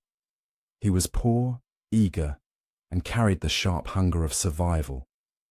"I want to fish," he told the elders. "I want to learn. Please show me how." They handed him lines, taught him to bait, to wait, to reel with patience. He learned quickly, but he noticed something strange. No one ever caught more than Now, and Now never even cast. The confrontation. One misty morning, Toma approached Now's boat. The old man sat as always, hands resting on his knees, eyes on the sea. "Master Now," Toma said, "I want to understand. Why don't you cast your net?" Now looked at him gently. "I do," Toma frowned. "But I've watched you. You never throw it." Now nodded. "Ah, but I cast it where no one else looks." Toma blinked. "Where is that?" Now smiled. "Inside. The net of the mind." He invited the boy to sit. Toma stepped carefully into the boat. They sat in silence, watching the tide sway. "Tell me," Now said, "why do you fish? To eat, to sell, to survive. And when you catch nothing, I worry, I feel like I've failed." Now nodded. "And when you catch much, I'm happy, proud, relieved." The old man's eyes softened. "So your joy belongs to the fish, not to you." The lesson. He reached beside the seat and pulled out an old, frayed net. "Every morning," he said, "I cast this net into the ocean of my mind. If it comes back empty, I still watch the sunrise. If it brings back sorrow, I listen. If it holds joy, I let it dance." Toma was quiet. "But don't you need to eat?" Now smiled. "I eat from the sea, but I do not feed my soul with outcome." The story of the broken hook now told him a story. "When I was young, I found a golden hook said to catch the best fish. I cast it with pride. It caught nothing. Day after day, I waited and grew bitter. One day, the hook snapped. I cursed the sea, threw the rod, and wept. An old monk passed by and said, 'You fish with expectation, not with awareness. The sea does not owe you anything, but she gives you everything if you learn to look.'" The shift in Toma. From then on, Toma visited Now daily. They fished without fishing. Some days, they brought back plenty. Other days, only seaweed and sky. But Toma began to notice the laughter in the breeze, the rhythm of oars against water, the way the sun painted the waves gold just before disappearing. He began to love the act, not for what it brought, but for what it was. Buddhist reflection. Do your work, then step back. This is the path to serenity. Lao Tzu, Tao Te Ching. Zen teaches detachment from results, not indifference, but release. Action becomes pure when not bound by outcome. A painter paints, a monk bows, a fisherman casts, and the moment is complete, regardless of result. Non-attachment, vairagya, is not about renouncing life, but renouncing the grip of control. Let the sea be the sea. Let the act be the offering. Psychological insight. In modern psychology, this echoes the principle of process over outcome. People who focus on intrinsic motivation, engaging in action for the sake of the action itself, report higher happiness, resilience, and creativity, whereas those attached to external results are prone to anxiety, burnout, and disappointment. Mindfulness-based cognitive therapy, MBCT, and acceptance and commitment therapy, ACT, emphasize values-driven action over goal-driven suffering. Like Nao, when we cast our attention inward, we realize we're already swimming in enoughness. The last fish years later, when Nao passed, The villagers gathered to honor him. They found his boat drifting gently by the dock. Inside, a journal, a simple meal, and a single fish. No one knew when he'd caught it. Some say it leapt in at the last moment. Others say it had always been there. Toma, now a man, smiled and whispered. He caught everything without trying to catch anything, closing meditation and reflection. When you let go of what you think you need, you find what you already have. Zen saying tonight, ask yourself, what have I been chasing, hoping it will bring me peace? What would it feel like to cast your net, without demand, without rush? Close your eyes. Visualize a great sea within you. Place your net in. Let it fall. Not to capture, but to feel and know. The casting is already enough. Story 15. The smile of the dead tree. At the edge of the old temple grounds stood a tree that no longer bloomed. Its bark had cracked with time. Its limbs stretched like tired arms into the sky, barren, no blossoms, no fruit, only silence. The monks called it the Old One. Children called it the Ghost Tree. And every spring, as the cherry trees dressed themselves in pink and white, the old tree stood bare, watching. It did not envy. It did not speak. But if one stood beneath it long, enough they might swear they saw it smile. The new gardener. When the young monk Akari arrived at the temple, he was given the task of tending the gardens. He trimmed hedges, planted rows of daikon, swept the moss paths. But each time he passed the dead tree, something tightened in him. It spoils the view, he said. It feels wrong, lifeless. One day, he asked the abbot, "Why don't we cut it down?" The abbot paused. "Why would we cut down the most awake thing in the garden?" Akari stared. "It's dead," the abbot smiled. "And yet, you see it, the memory, that night." Akari dreamt of a hand that once held his.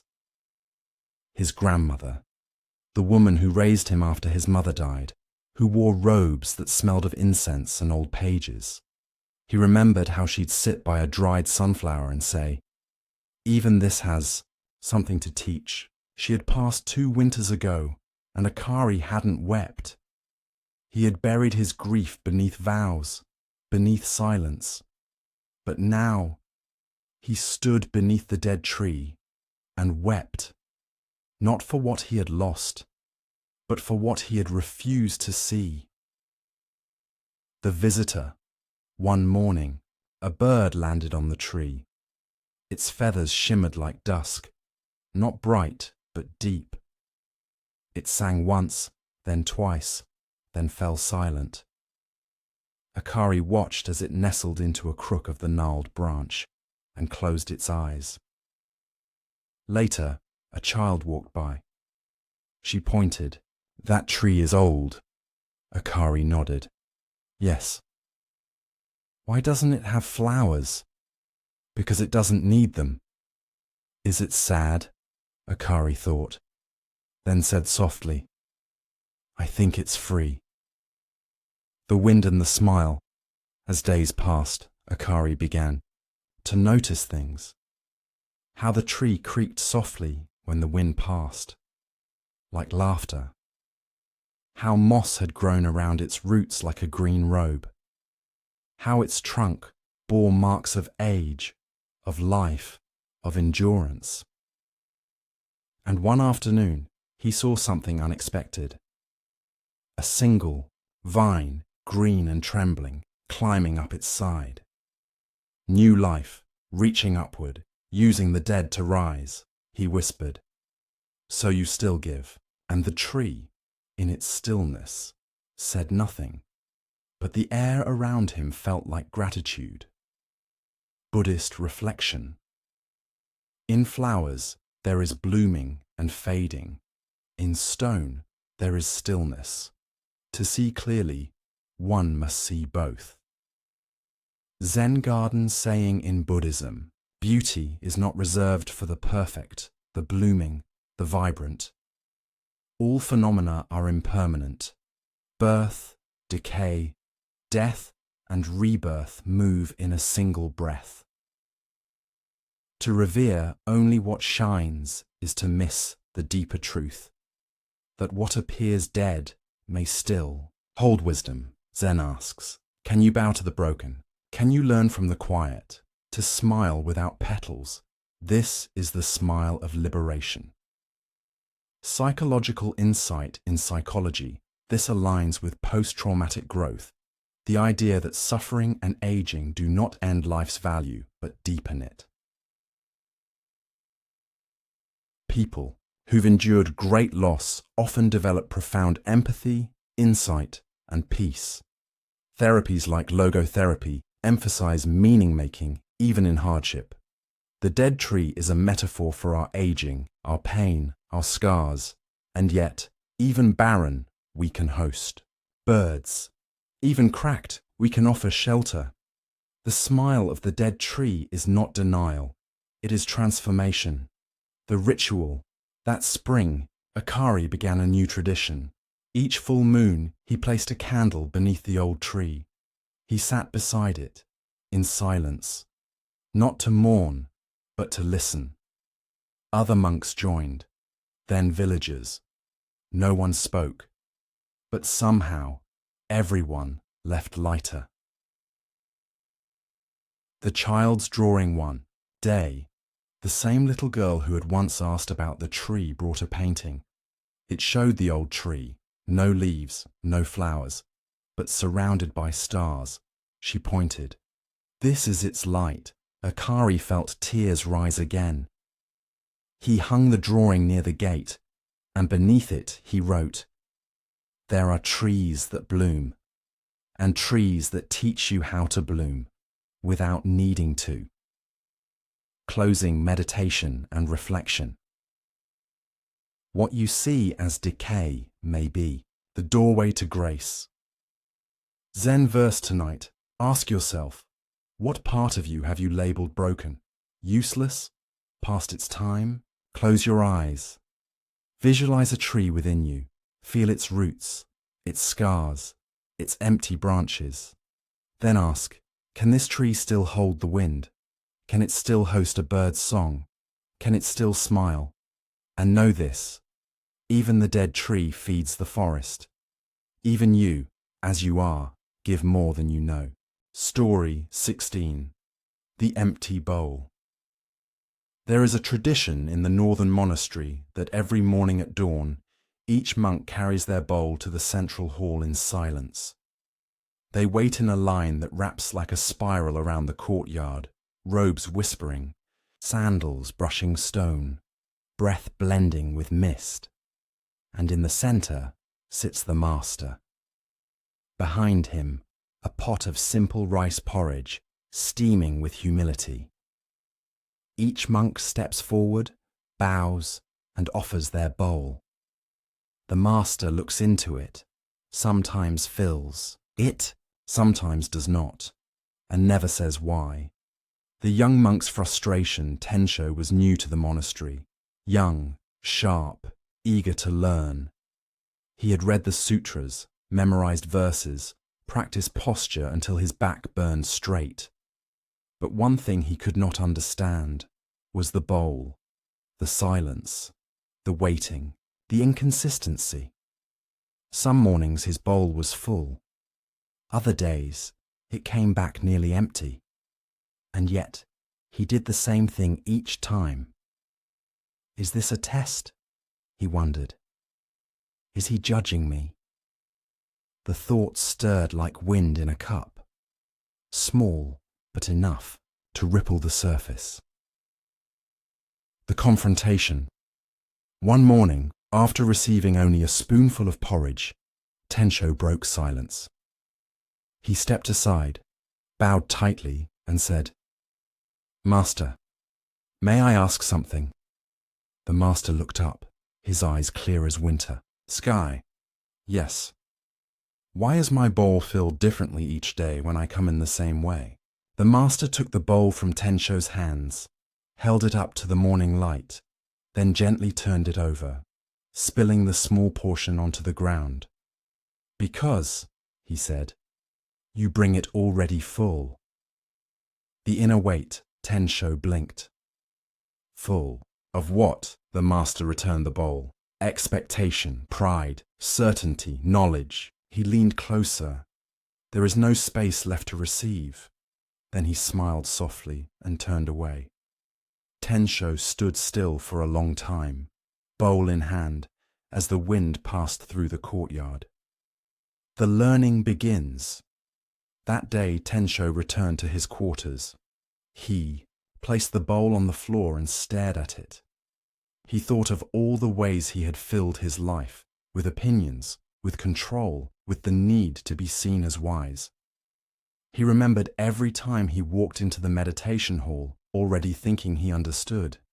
Every conversation he began with an answer, not a question, and slowly he began to see. The broken bowl. The next morning, he did something no monk had done before. He brought a broken bowl, cracked, chipped, imperfect. He held it with both hands as though it were the most sacred relic. When he offered it to the master, the older man's eyes softened.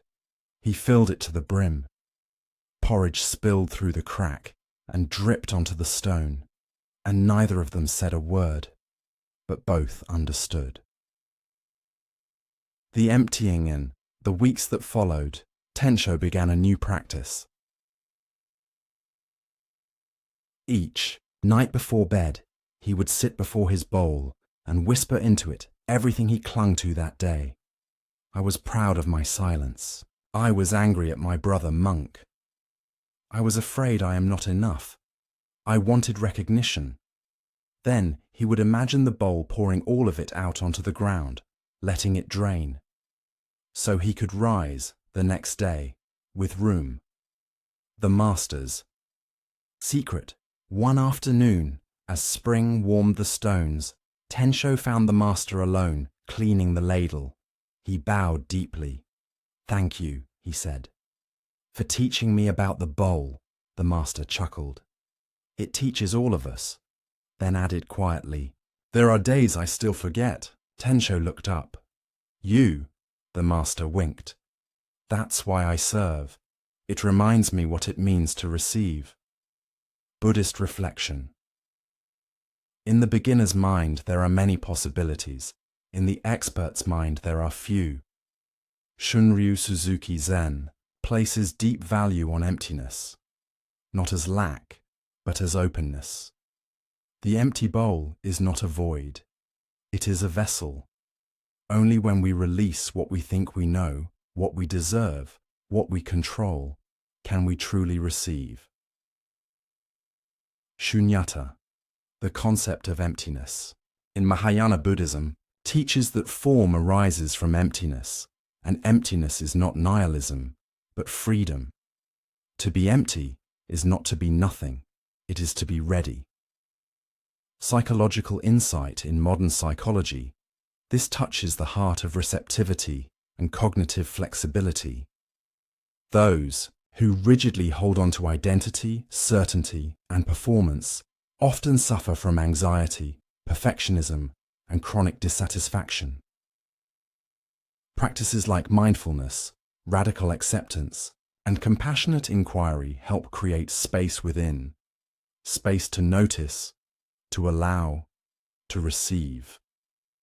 An empty bowl symbolizes a nervous system that is no longer clenched, but open, not reactive, responsive. The final offering years later, when the master grew ill, he called Tensho to his side. "Soon," he said, "you will serve the bowls." Tensho hesitated. "What if I serve too little? Or too much?" The master touched his hand. "Let their bowls teach you." Then he closed his eyes and left with a breath so light it felt like the sky inhaling. Closing meditation and reflection, the Usefulness of the cup is in its emptiness. Lao Tzu tonight, ask yourself, what fills my bowl right now? What am I carrying that leaves no room for the unexpected gift? Close your eyes. Place your hands like a bowl in your lap. Breathe in. Let each exhale pour out an assumption, a judgment, a fear, until the breath itself becomes the offering. And know this: only the empty bowl can be filled, and in its emptiness it becomes whole.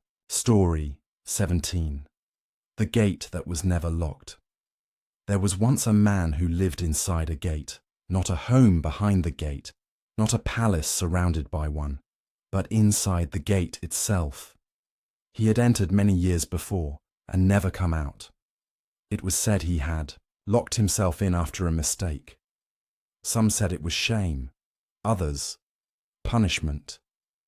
But no one remembered what had truly happened. The only certainty was this: the man had stayed, and the world had gone on without him. The prison. Without chains, he lived in a narrow cell beneath the archway, a room made of stone and memory. Each morning, he would sit facing the barred gate, watching light creep between its slats. The gate was iron, old, heavy. It creaked when the wind passed, but it never opened, or so he believed. He never tried. The child's question. One spring morning, a child wandered to the gate. He peered through the bars, eyes wide with wonder. "Why are you inside?" he asked. The man chuckled. "Because I made a mistake." "What kind?" The man grew silent. "I don't remember," he said, "but it must have been bad." The boy tilted his head. "Why don't you leave?" The man pointed to the gate. "It's locked." The boy reached out, tugged the handle, and the gate swung, open with a rusty groan. They both stared. The boy looked up. "You didn't know?" The man said nothing. His heart pounded like a bell that had been silent for too long. The step not taken, but he didn't walk through. Not that day. Not the next. Freedom had come, but so had fear. What if the world has forgotten me, he thought. What if I can't belong anymore? He sat by the open gate, watching the wind. The light was brighter than he remembered. The air heavier with scent. He had grown so used to stone that grass seemed impossible. The monk who returned one afternoon, a wandering monk, arrived at the village temple. He heard of the man at the gate and brought a bowl of soup. He sat beside him, saying nothing for hours. At sunset, the monk asked, "What keeps you here now?" The man gestured to the walls. "They feel familiar." The monk nodded. Familiar is not the same as free. The parable of the open cage. The monk told a story. A bird was caught and caged by a kind man. He fed it, spoke gently to it, never closed the door, but the bird, having once been trapped, never flew again. It forgot how to stretch its wings. It forgot how the sky moved. One day, the cage fell. The door flung wide, but the bird remained inside and died with the sky still waiting. The awakening. That night, the man couldn't sleep. He stood at the threshold, watching the stars. He remembered the taste of plum wine, the sound of rain on roof, tiles, the laughter of a friend whose name he had almost forgotten. And he whispered, "I don't want to die inside this gate." With shaking legs, he stepped outside. The ground was soft. The wind wrapped around him like an old coat. The gate groaned behind him, and he did not turn back. Buddhist reflection. No one saves us but ourselves. No one can, and no one may. We ourselves must walk the path. The Buddha, Dhammapada. In Zen, Liberation is not granted, it is remembered. The walls we perceive are often of our own making. The gate is fear, the lock is memory, the key is attention. Awakening is not escape, it is the realization that we were never truly bound. Psychological insight. This story mirrors the concept of learned helplessness, a condition where one believes they are powerless due to past trauma or repeated failure, even when escape is possible. Over time, the brain adapts to limitation as normal. Modern therapies like EMDR and somatic integration help us reconnect with agency. Healing begins not when the door is opened, but when we dare to step through. The life beyond the gate. The man did not become a monk, nor a teacher. He became a gardener. He planted flowers beside the gate, taught children how to press seeds into the earth. And each time someone said, "That's the man who lived inside the gate," he smiled and replied, "Yes." And now I live outside it. The rusted reminder years later, the gate still stood, open, rusting slowly.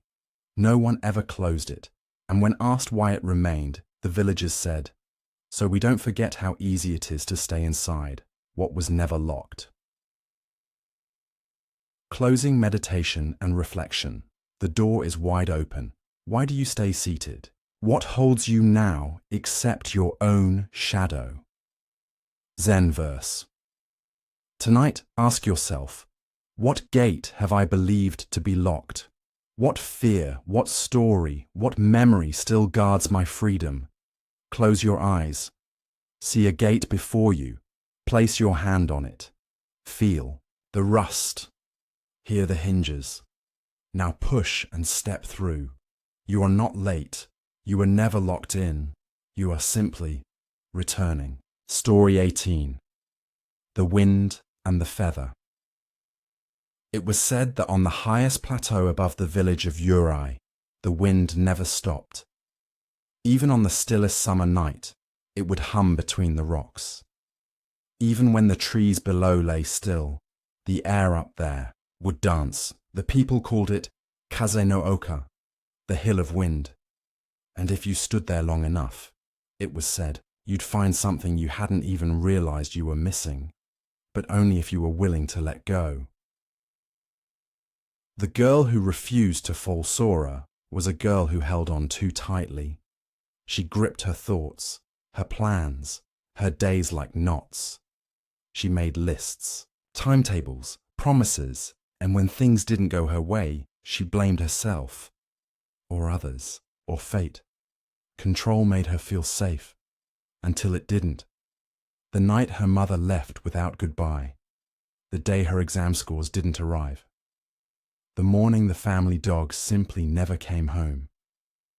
Each time, something inside her cracked, not loudly, but with a slow, bitter ache. Still, she clung harder, until she found herself standing one dawn at the foot of the hill, holding nothing but questions and an old feather clutched in her palm. The feather's story. The feather had once belonged to a hawk. She had found it when she was 8 during a summer storm, beside a tree that had been split by lightning. Her mother had told her, "This is for you," a reminder that sometimes falling is how we learn to fly.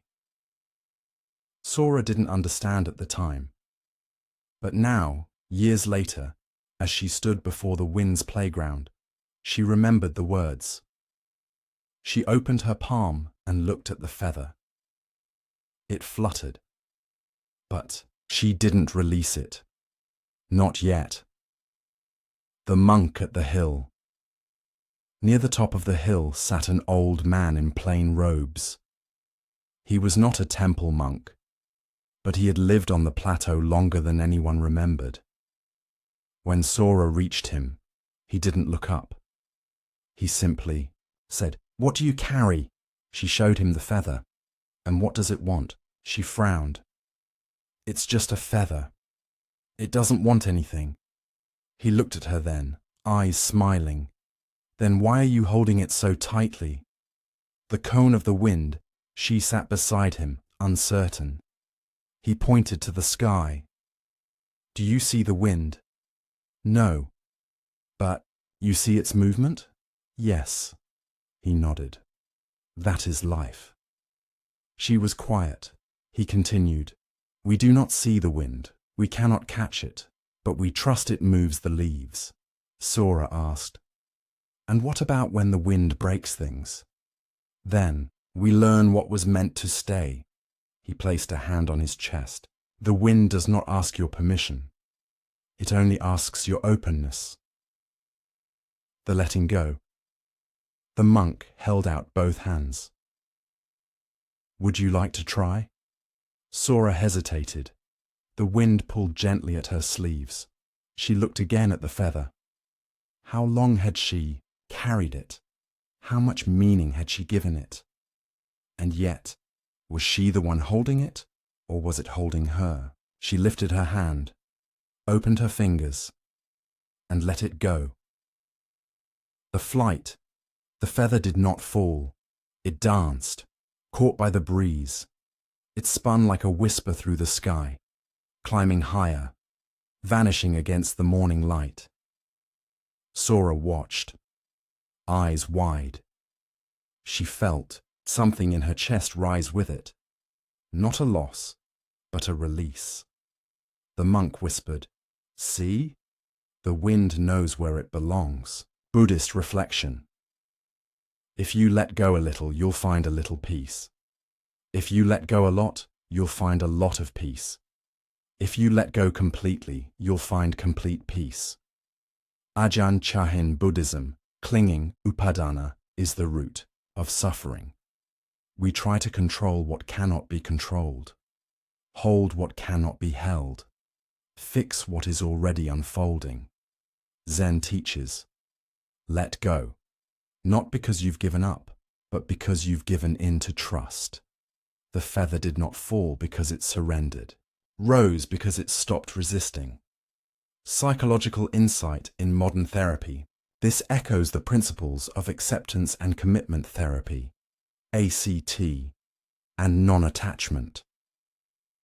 When we attempt to control every outcome, we tighten into anxiety, rigidity, and fear. Letting go does not mean passivity. It means flexibility. It means showing up for life as it is, not as we demand it to be. Research shows that surrender, when rooted in awareness, is correlated with higher emotional resilience and adaptive functioning. Like the feather, when we trust the wind, we find we are carried. The girl who learned to float Sora didn't become a monk. She returned to the village, but she changed the way she walked. No more racing. She laughed more, broke a few plans, missed a few buses, and somehow arrived on time more. Often, people asked what had happened. She said, I stopped trying to hold the wind, the teaching beneath the sky every year. She returned to the hill, not to find feathers, but to let go. She brought stones of worry, letters she never sent, a scarf from someone who never came back, and each time she opened her hand and let the wind teach her again. Closing meditation and reflection. Let your life be like a feather, not weightless, but unresisting. Zen. Verse tonight. Ask yourself, what am I still gripping that wants to fly? A fear?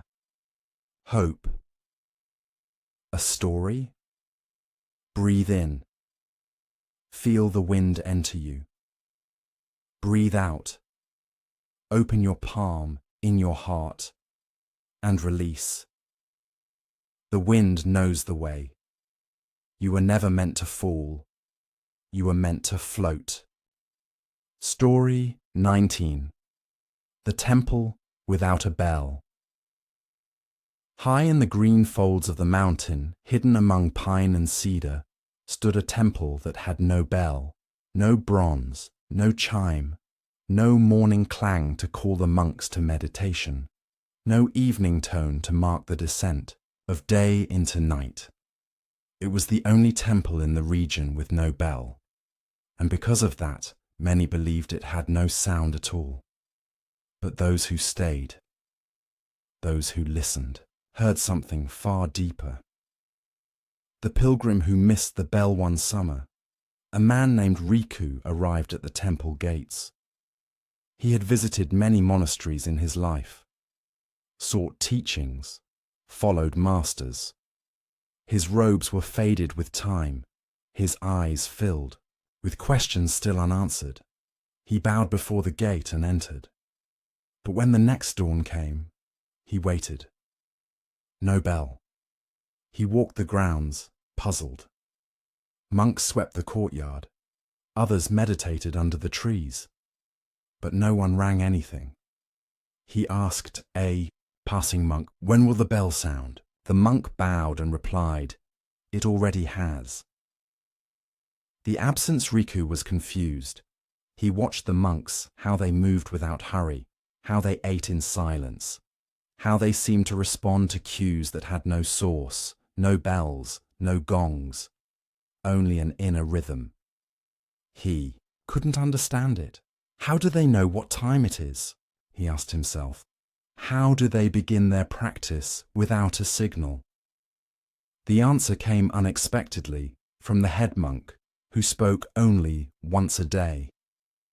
He said, "If you can only hear when the bell rings, you have not yet learned how to listen." The training Riku was offered a place among the temple for 30 days. The conditions were simple. No timepieces, no schedules, no external sound cues, only presence. Each task would begin not by announcement, but by awareness. Riku accepted, but within days he struggled. He missed the morning meal, arrived late to zazen, waited when others moved when others still sat. "I don't know what's happening," he muttered, to which a young monk replied, "Then your ears are open, but your mind is still noisy." The sound within Riku began to observe, not just others, but himself. He noticed how his thoughts shouted over silence, how his body tensed in anticipation, how often he sought confirmation before acting. He began to sit longer, to breathe more slowly. One night, in the garden, he watched a leaf fall. He didn't move, but something in him softened, and in that moment, he heard the bell, not in his ears, but in his chest. The memory, it reminded him of his childhood. His grandmother had once said, "You must listen to silence like a blind man watches the wind." He hadn't understood. Now he did. Silence was not empty. It was full of shifts, sensations, knowing. He didn't need a bell. He needed presence. The unstruck sound. On the 28th day, the head monk invited him to a small tea ceremony. He poured slowly. Steam curled like incense. Then he asked, "Have you heard the bell?" Riku bowed. "I've heard the breath between pine needles, the pause before the bird sings, the movement of the monks in unison, the sound of nothing that says everything." The monk smiled. "Then you've heard more than most who've heard 100 bells." Buddhist reflection. Do not pursue the truth. Just cease cherishing opinions. Zen Master Joshu Zen emphasizes direct experience over external form. The bell is not the awakening. It is merely the pointer. True sound is not always audible. It is the sound of clarity, stillness, presence. The unstruck bell is a metaphor. In Zen, for the realization that arises not from outside teaching, but from inner listening. Psychological insight in psychology Our reliance on external validation mirrors the dependence on bells and signals. We seek cues to tell us when to act, when to rest, when to feel safe. But healing often requires interoception, the ability to feel internal signals like breath, heartbeat, gut sensation. Mindfulness practices teach us to return to inner cues, to build embodied awareness. The bell becomes the breath. The chime becomes the shift within. We begin to self-regulate, not through instruction, but attention, the departure. When Riku left the temple, no bell marked his going. But as he walked down the stone path, he heard a breeze over bamboo. The hush of dew evaporating from leaves, his own footsteps, grounded, and when he reached the bottom of the mountain, he paused, not to listen, but because he already heard. The new practice. Back in the city, Riku woke without alarm. He brewed tea in silence, meditated without timer, let conversations pause without panic. When others asked, "How do you know when it's time to begin?" he smiled. "When I'm truly here, the moment always rings." Closing meditation and reflection. There is a bell that rings without sound. It calls you not with noise, but with now. Zen verse tonight, ask yourself, what signals do I rely on? To feel alive? What if I listened beneath them? Close your eyes. Feel the breath enter, the pause before it leaves. Let that pause be your bell. Let silence be your sound. And know, even in the quietest temple, awakening echoes through stillness. Story 20. The tea that was never drunk. The tea house of Master Hin lay just beyond the temple wall, nestled in a grove of maple and moss. It was a quiet space, simple wood, open-air walls, tatami mats brushed clean by wind. But what made the tea house famous was not the tea itself. It was a story of a cup that remained full, untouched, a story that lingered like steam even after many years. The guest from the capital one late autumn, a scholar from the city, visited Master Hin. He had read many sutras, written treatises, debated with philosophers. He came dressed in deep blue robes, hands folded behind his back, words quick and precise. "I've heard your tea is renowned," the scholar said. "But more than that, I've heard you can serve a moment worth remembering." The master smiled. "Then come, let us sit." He gestured to the garden. They entered the tea house together. The kettle was already singing. The preparation. Hin moved slowly, each gesture deliberate, folding the cloth, lifting the ladle, warming the bowl. The scholar watched, but his mind wandered. "I wonder how this compares to the teas of Kyoto," he thought. He glanced at the garden.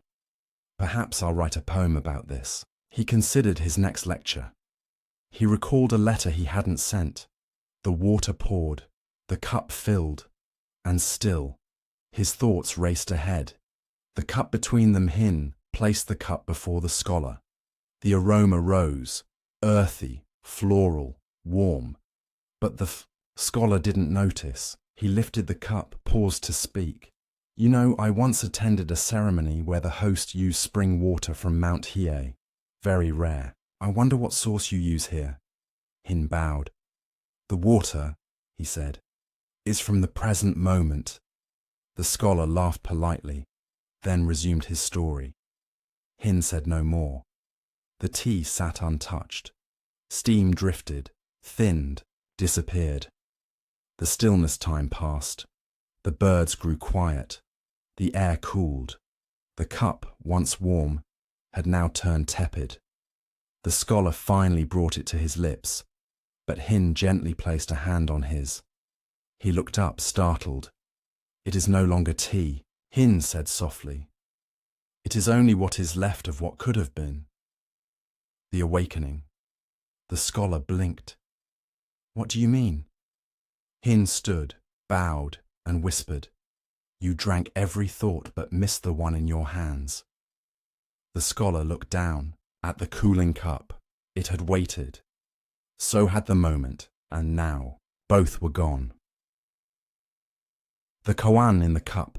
That night, the scholar did not return to the capital. He stayed. The next morning, he came early to the tea house. This time, he did not speak.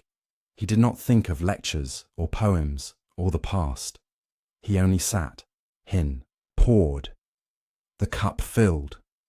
The scholar lifted it with both hands, eyes soft. He drank, slowly, and tasted everything he had missed before. Buddhist reflection. When walking, just walk. When eating, just eat. When drinking tea, just drink tea.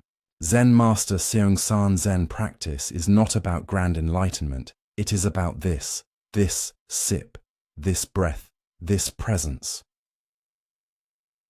Distraction is the great thief, not of time, but of being. The tea is not special. What matters is whether we are truly there. To drink it. Psychological insight in psychology. This is the heart of mindfulness. Our minds are often elsewhere, replaying the past, predicting the future.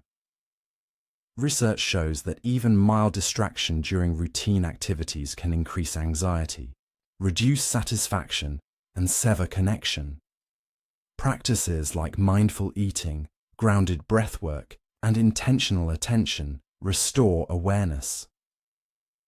To drink tea mindfully is not indulgence, it is return. The tea ceremony becomes the ceremony of being alive. The empty cup before leaving. The scholar asked Hin one final question. "Why do you serve tea if most cannot truly drink it?" Hin smiled. "Because someday they will remember what they missed and return." He pointed to the cup. "And when they do, the tea will be waiting." The forgotten cup. Years later, the scholar became a teacher. In his study, he kept a small teacup on a wooden shelf. He never used it. But each morning, he paused before it and whispered, "May I not drink my thoughts and forget the warmth in my hands." Closing meditation and reflection. Life is a cup of tea, brewed just once. You can sip it or miss it. Zen verse tonight. Ask yourself, what tea have I left cooling while I chase the next moment? Close your eyes. Feel your breath like steam rising. Hold an imaginary cup in your hands. What would it feel like to just sit and taste this? And if the tea has gone cold, forgive yourself. Pour again. Drink slowly. You are here now. Story 21. The Man Who Never Asked Why.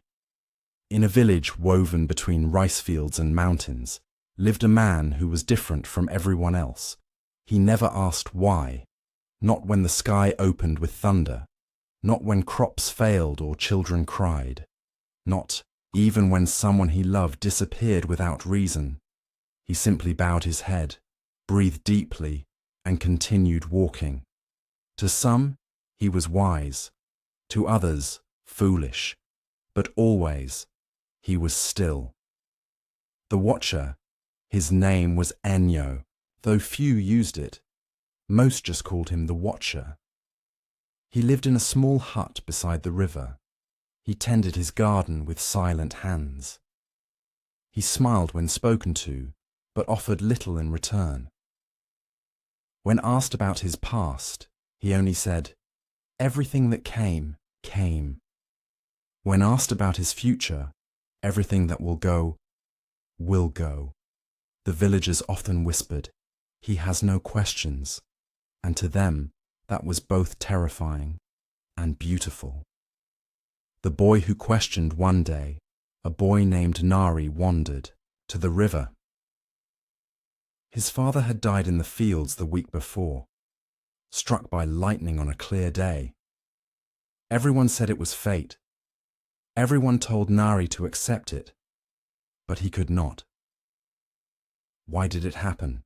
He asked his mother. She wept, but had no answer.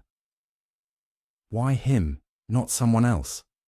The priest spoke of karma. Why so suddenly? The teacher explained nature, but none of it reached him, so he walked until he reached Enyo's hut and asked the question again. The answer that wasn't Enyo offered the boy tea. They sat on the porch as clouds passed overhead. Nari stared at the ripples on the river, then whispered, "Why did my father die?"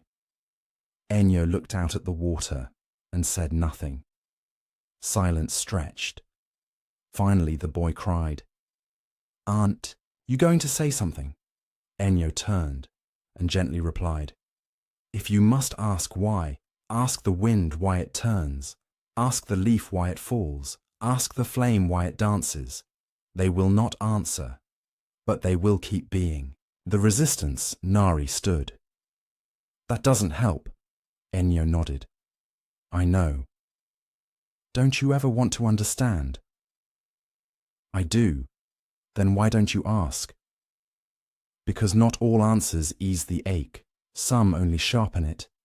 He looked at the boy kindly. "I have learned that it is enough to feel." The boat later that day, Enyo took Nari to the river's edge. A small wooden boat was tied to the dock. He untied it. "Get in," he said. Nari hesitated, but obeyed. Enyo pushed the boat out, then stepped back onto the shore. Nari called, "Aren't you coming?" Enyo shook his head. "Let the river carry you." The current was gentle. Nari clutched the sides at first, watched the banks drift away, listened to the wind rustle the reeds.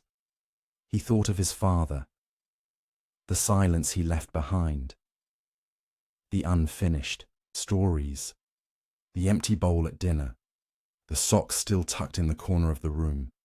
Tears welled up. He shouted to the sky, "Why?" But the river didn't answer, only held him, only moved. The return, an hour later, the boat drifted to another bank. Nari climbed out, walked back, soaked and quiet. He found Enyo still waiting. "Did the river tell you?" the old man asked.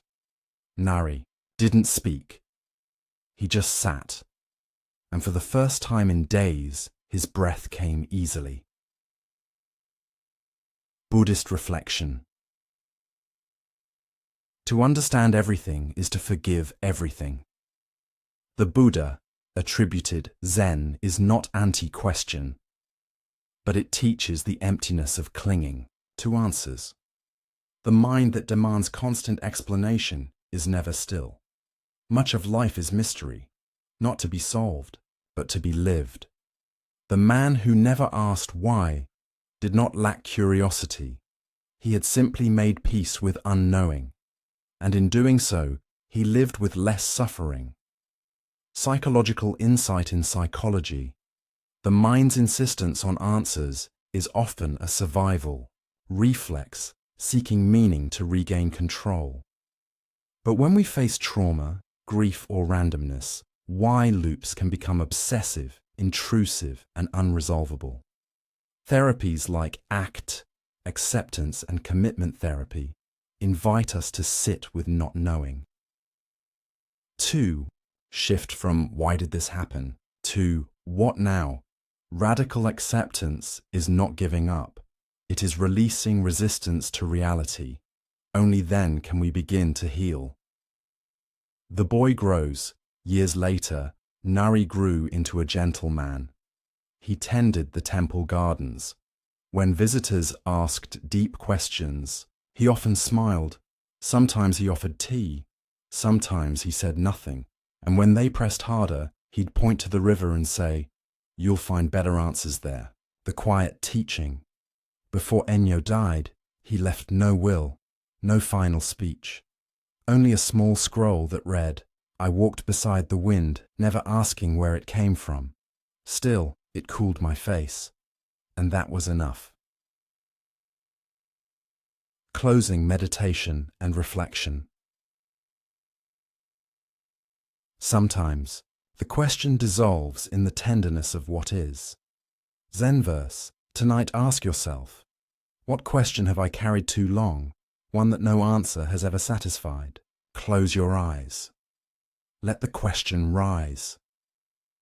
Hold it like a feather, not to solve, but to see.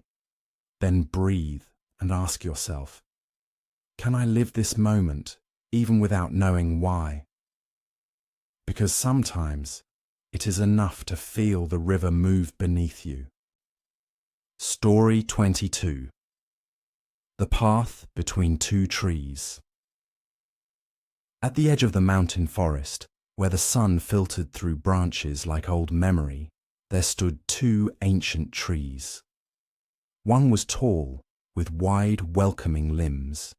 Its bark was etched with names, symbols, arrows. People said its roots pointed towards safety, opportunity, and success. The other was crooked, its leaves sparse, its shadow narrow. It was surrounded by silence. Few noticed it. Fewer followed the faint path beside it. Between the two, a narrow trail wound into the unknown.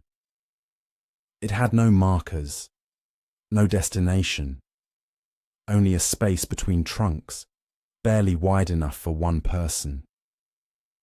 It was called the Path Between Two Trees. And for those who walked it, something in them never quite remained the same. The pilgrim of crossroads. His name was Jun. He had studied under many teachers, read scriptures, practiced rituals, sought clarity in noise.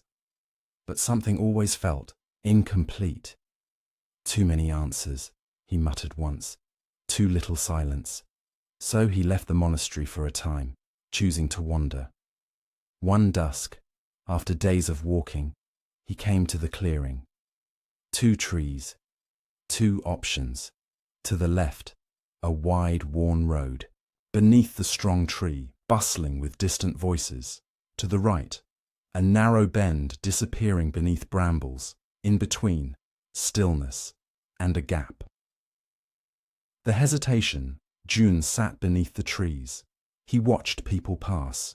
Most took the left. He asked a traveller, "Where does that road lead?" The man answered, "To certainty, of course." June asked another, "And the one on the right?" The woman smiled nervously. "To solitude, they say." June looked between them, and then at the centre. Between the two, a path barely visible. No, one had walked it for a long time.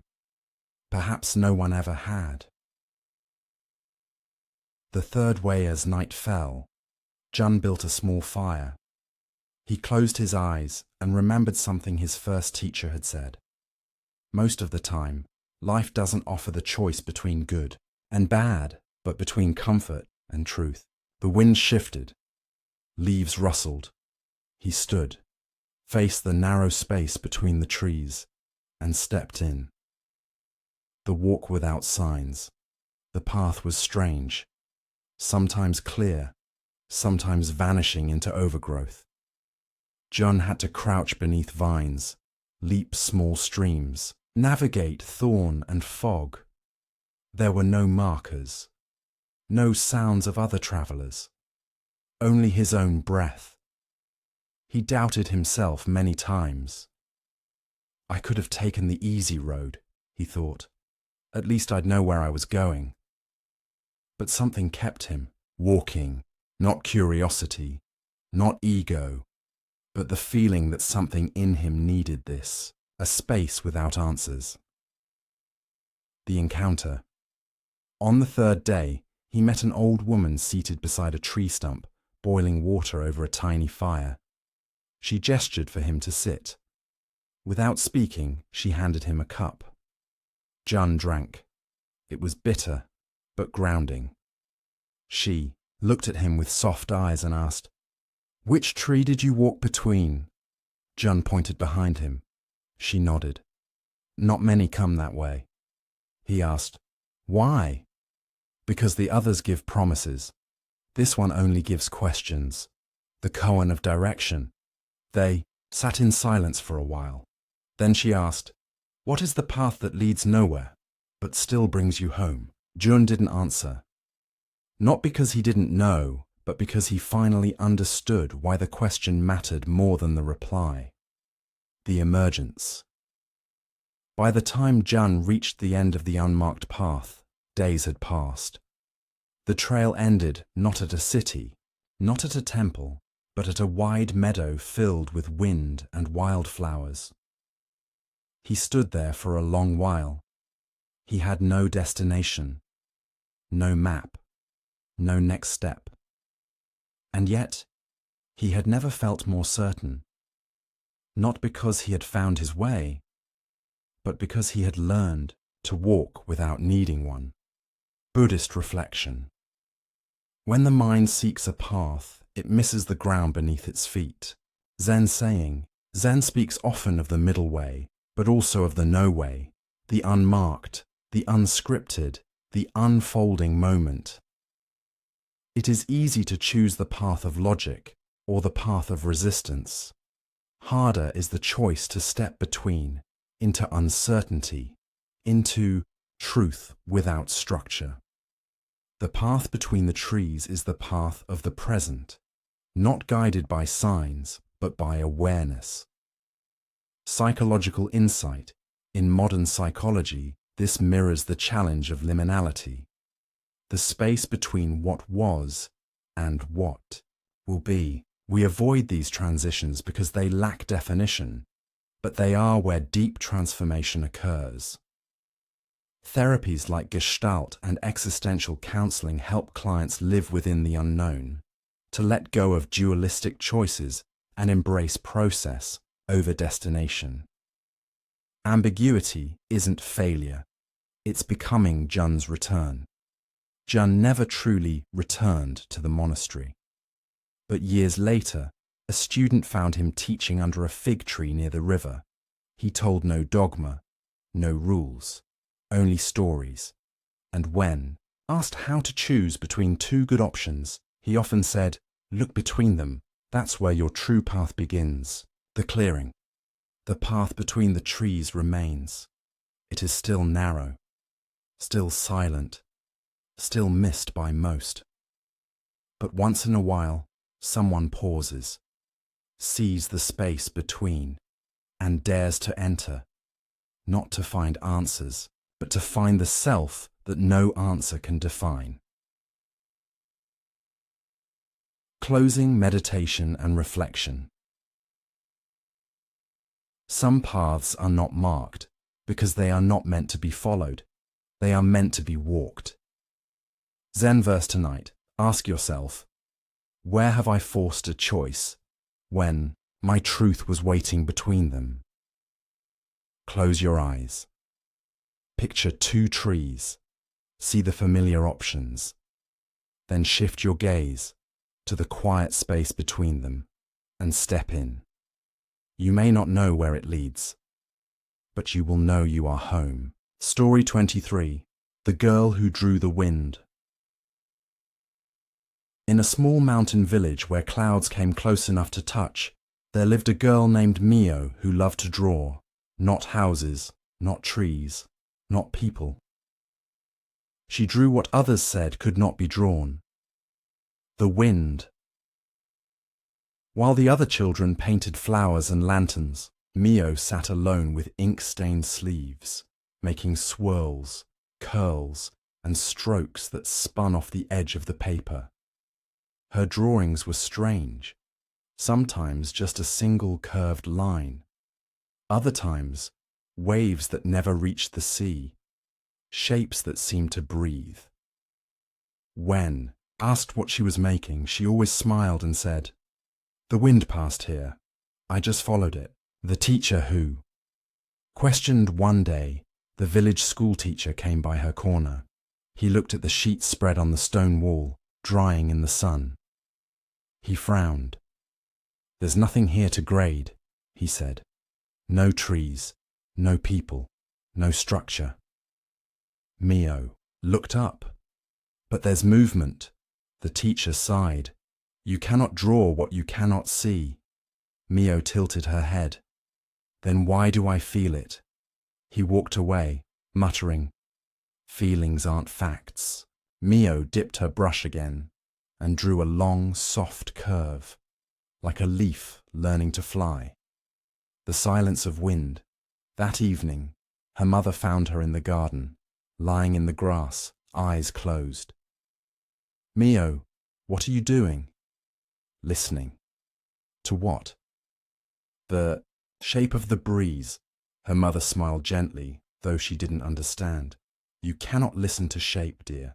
But Mio only whispered, "Not with ears, with breath." The arrival of the monk that spring, a monk came to the village. He travelled without a bowl, without a bell, only a walking stick and a folded cloth of old paintings. He visited homes not to preach, but to observe. When he found Mio's drawings fluttering on a laundry line, he paused. He studied them carefully, then asked, "Who sees the wind?" Mio looked up. "No one." He nodded. "And yet we bow when it moves the temple flag." Mio's eyes brightened. "Exactly." The monk sat beside her and said no more. The unseen Dharma. For many days, the monk stayed. He did not teach. He did not chant. He sat with Mio, watching how she let her brush dance across paper without plan. She never sketched first, never worried about mistakes. She let her hand move when the wind moved. She told him, "I don't paint it. I let it arrive." One afternoon, he asked her, "What if the wind doesn't come?" She smiled. "Then I wait, like the earth does." The critic one day, an elder from a neighboring village, came through and saw her work. He scoffed. "Children need form. They need to draw what's real. Wind is nonsense." Mio looked at him, calm. "Then why does it turn your face when it passes?" He huffed. "That's just sensation, not art." She looked at her blank page, dipped her brush, then drew a line so delicate it looked like a breath had become visible, and said softly, "This is where your doubt just passed." Buddhist reflection. The flag does not move. The wind does not move. The mind is what moves. Zen Koan, Huineng. In Zen, what is seen is never more real than what is sensed. Direct experience, without label, without concept, is the heart of insight. Mio's drawings were not records, they were responses. To be so present with the invisible, to move in rhythm with what cannot be held. This is true practice. The wind cannot be caught, only met. Psychological insight in modern psychology. Mio represents intuitive cognition and creative flow. Neurologically, creativity arises not from fixed images, but from receptivity to emergent inner states. Psychologist Mihaly Csikszentmihalyi called this the flow state, a merging of action and awareness, where self-consciousness disappears. Children often live here naturally. As adults, we forget. We demand form, logic, structure. But healing often comes through the abstract, the poetic, the unformed, where our nervous system feels what words cannot say. Mio didn't need to see the wind. She trusted its presence, and in that trust, she became part of it. The farewell gift. Before the monk left the village, he asked for one of her drawings Mio gave him a small square of paper with nothing but a soft grey swirl in one corner. "It's unfinished," she said. The monk smiled. "So are we." He carried it folded in his robes for the rest of his life. The girl who drew the world as Mio grew older, she continued to draw, but never for approval, never for sale. She said, "I only paint when the wind has something to say." People came from far away to see her work. Some found answers, some saw nothing, but all left quieter than they arrived, and more than one person whispered, "I think I felt it move," closing meditation and reflection. The most powerful presence is often the one that cannot be touched, but changes everything. Zen verse. Tonight ask yourself, what am I trying to control instead of trust? Where am I demanding shape instead of listening for movement? Close your eyes, feel your breath rising like a line on paper. Let your mind be the brush. Let the wind within guide your attention. You don't need to name what's passing through you. You only need to let it pass, and perhaps you'll draw the wind too. Story 24. The Ocean Inside the Raindrop. There once was a novice monk named Renji who often stared at the sky during the rainy season. Not because he disliked the rain, but because he wondered if it knew that each drop felt alone. He would sit for hours in the corner of the temple courtyard, under the edge of the roof, watching water gather in puddles, flow into gutters, disappear down the mountain. "Where do they go?" he asked one day. The senior monk, Master Isho, replied, "Nowhere. They return to themselves." Renji frowned. "I don't understand." The master said nothing. But later that week, he handed Renji a bowl and asked him to catch a single raindrop. The practice of one-drop Renji waited in the rain. He held out the bowl, waited for the sound, plip, of one drop landing. When it came, he examined it like a jeweler would a gem. Clear, shivering, perfect. He returned to Master Isho and presented it with both hands. "I caught one." The master nodded. "Now, show me the ocean." Renji blinked. "But it's just a drop." The master smiled. "And yet, what is the ocean made of?" "The koan of the whole." That night, Renji could not sleep. He lay on his mat, listening to the rain. He thought of rivers, lakes, seas, clouds, all made of the same water. He thought of how he often felt small, like a single drop in a vast storm, insignificant, alone. And yet, the bowl in his hands earlier had held everything, just in miniature. Maybe he hadn't been watching the rain. Maybe the rain had been watching him. The reflection in the water. The next morning, he placed a drop of water on his palm, looked into it.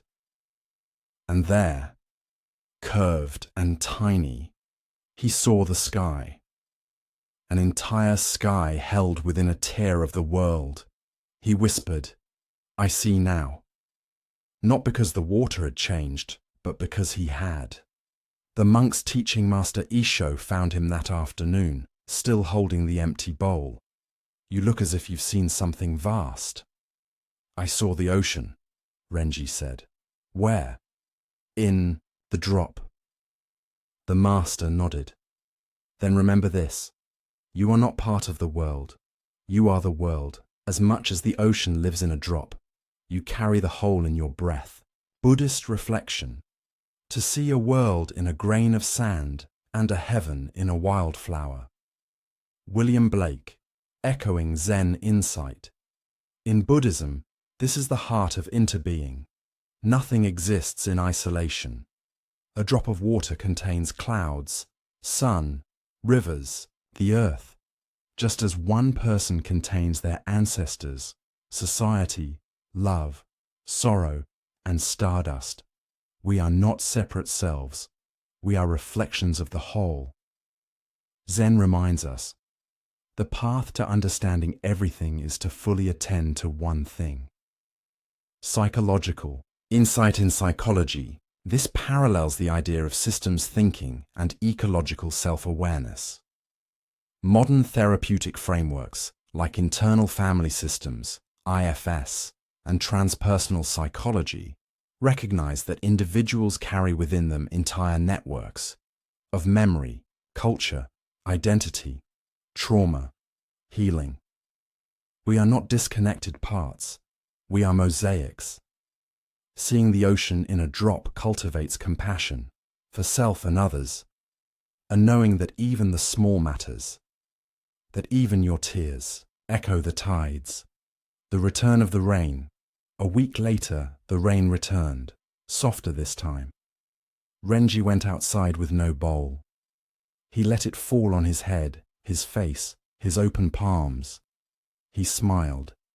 Each drop that touched him felt like reunion. He whispered, "Welcome back," not because he had caught the rain, but because he had caught himself inside it. The teaching passed on years past. Renji became a teacher. One day, a young novice brought him a leaf cupping a drop of water. "I caught the rain," the boy said. Renji looked carefully, then gently lifted the leaf to his lips and drank it. The boy gasped. "You ruined it!" Renji smiled. "No, I returned it." The circle later that night, he wrote on a scroll, "The ocean becomes the cloud becomes the drop becomes the ocean again, and I am learning to float." Closing meditation and reflection. You are not a drop in the ocean. You are the entire ocean in a drop. Rumi tonight, ask yourself, where have I forgotten my belonging? Where have I believed I am too small to matter? Close your eyes. Feel your breath as a wave, rising, falling, returning. Picture a single raindrop. Now feel the ocean inside it and inside you. You do not need to hold the whole world. You only need to feel that you are not outside of it. You are water, you are sky, you are enough. Story 25. The bell that rang without sound. At the center of the ancient temple of Kanzen Inn stood a bell that no longer rang. It was cast from bronze centuries ago, taller than a man, with dragon handles and lotus engravings. Time had weathered its surface. Moss crept along its base. But what remained intact was its presence. There was no striker, no rope. No one touched it anymore. And yet, every morning, before sunrise, monks gathered around it in silence. No one spoke. No one bowed. They simply stood and listened. The bellkeeper. The one assigned to watch over the bell was an old monk named Ryoshin. He had lived at Kanzen Inn for more than 40 years. Few remembered when he arrived. Even fewer remembered the last time the bell made a sound. He swept its base each morning, wiped dew from its rim, lit a stick of incense and left it in a bowl nearby. When asked why he tended a bell that never rang, Ryoshin only said, "Its silence teaches louder than its sound ever did." The young monk's restlessness among. The younger monks was a boy named Issei. He was devoted, diligent, but impatient. He practiced zazen, chanted sutras, cleaned the halls, but something always felt missing. He longed for a moment, a flash, a sound, a sign that would confirm, this is it, you have arrived. One morning, after another hour of silent standing before the mute bell, Issei turned to Ryoshin. "Why do we gather around this relic?" The old monk's eyes glimmered. "To hear." but it makes no sound. Ryoshin placed a finger gently against his own chest. And yet you keep listening. The story of the last ring. That evening, Ryoshin shared a story. Many years ago, a monk named Soten sat beneath the bell for 90 days in silence. He did not eat for long stretches, did not sleep beneath a roof.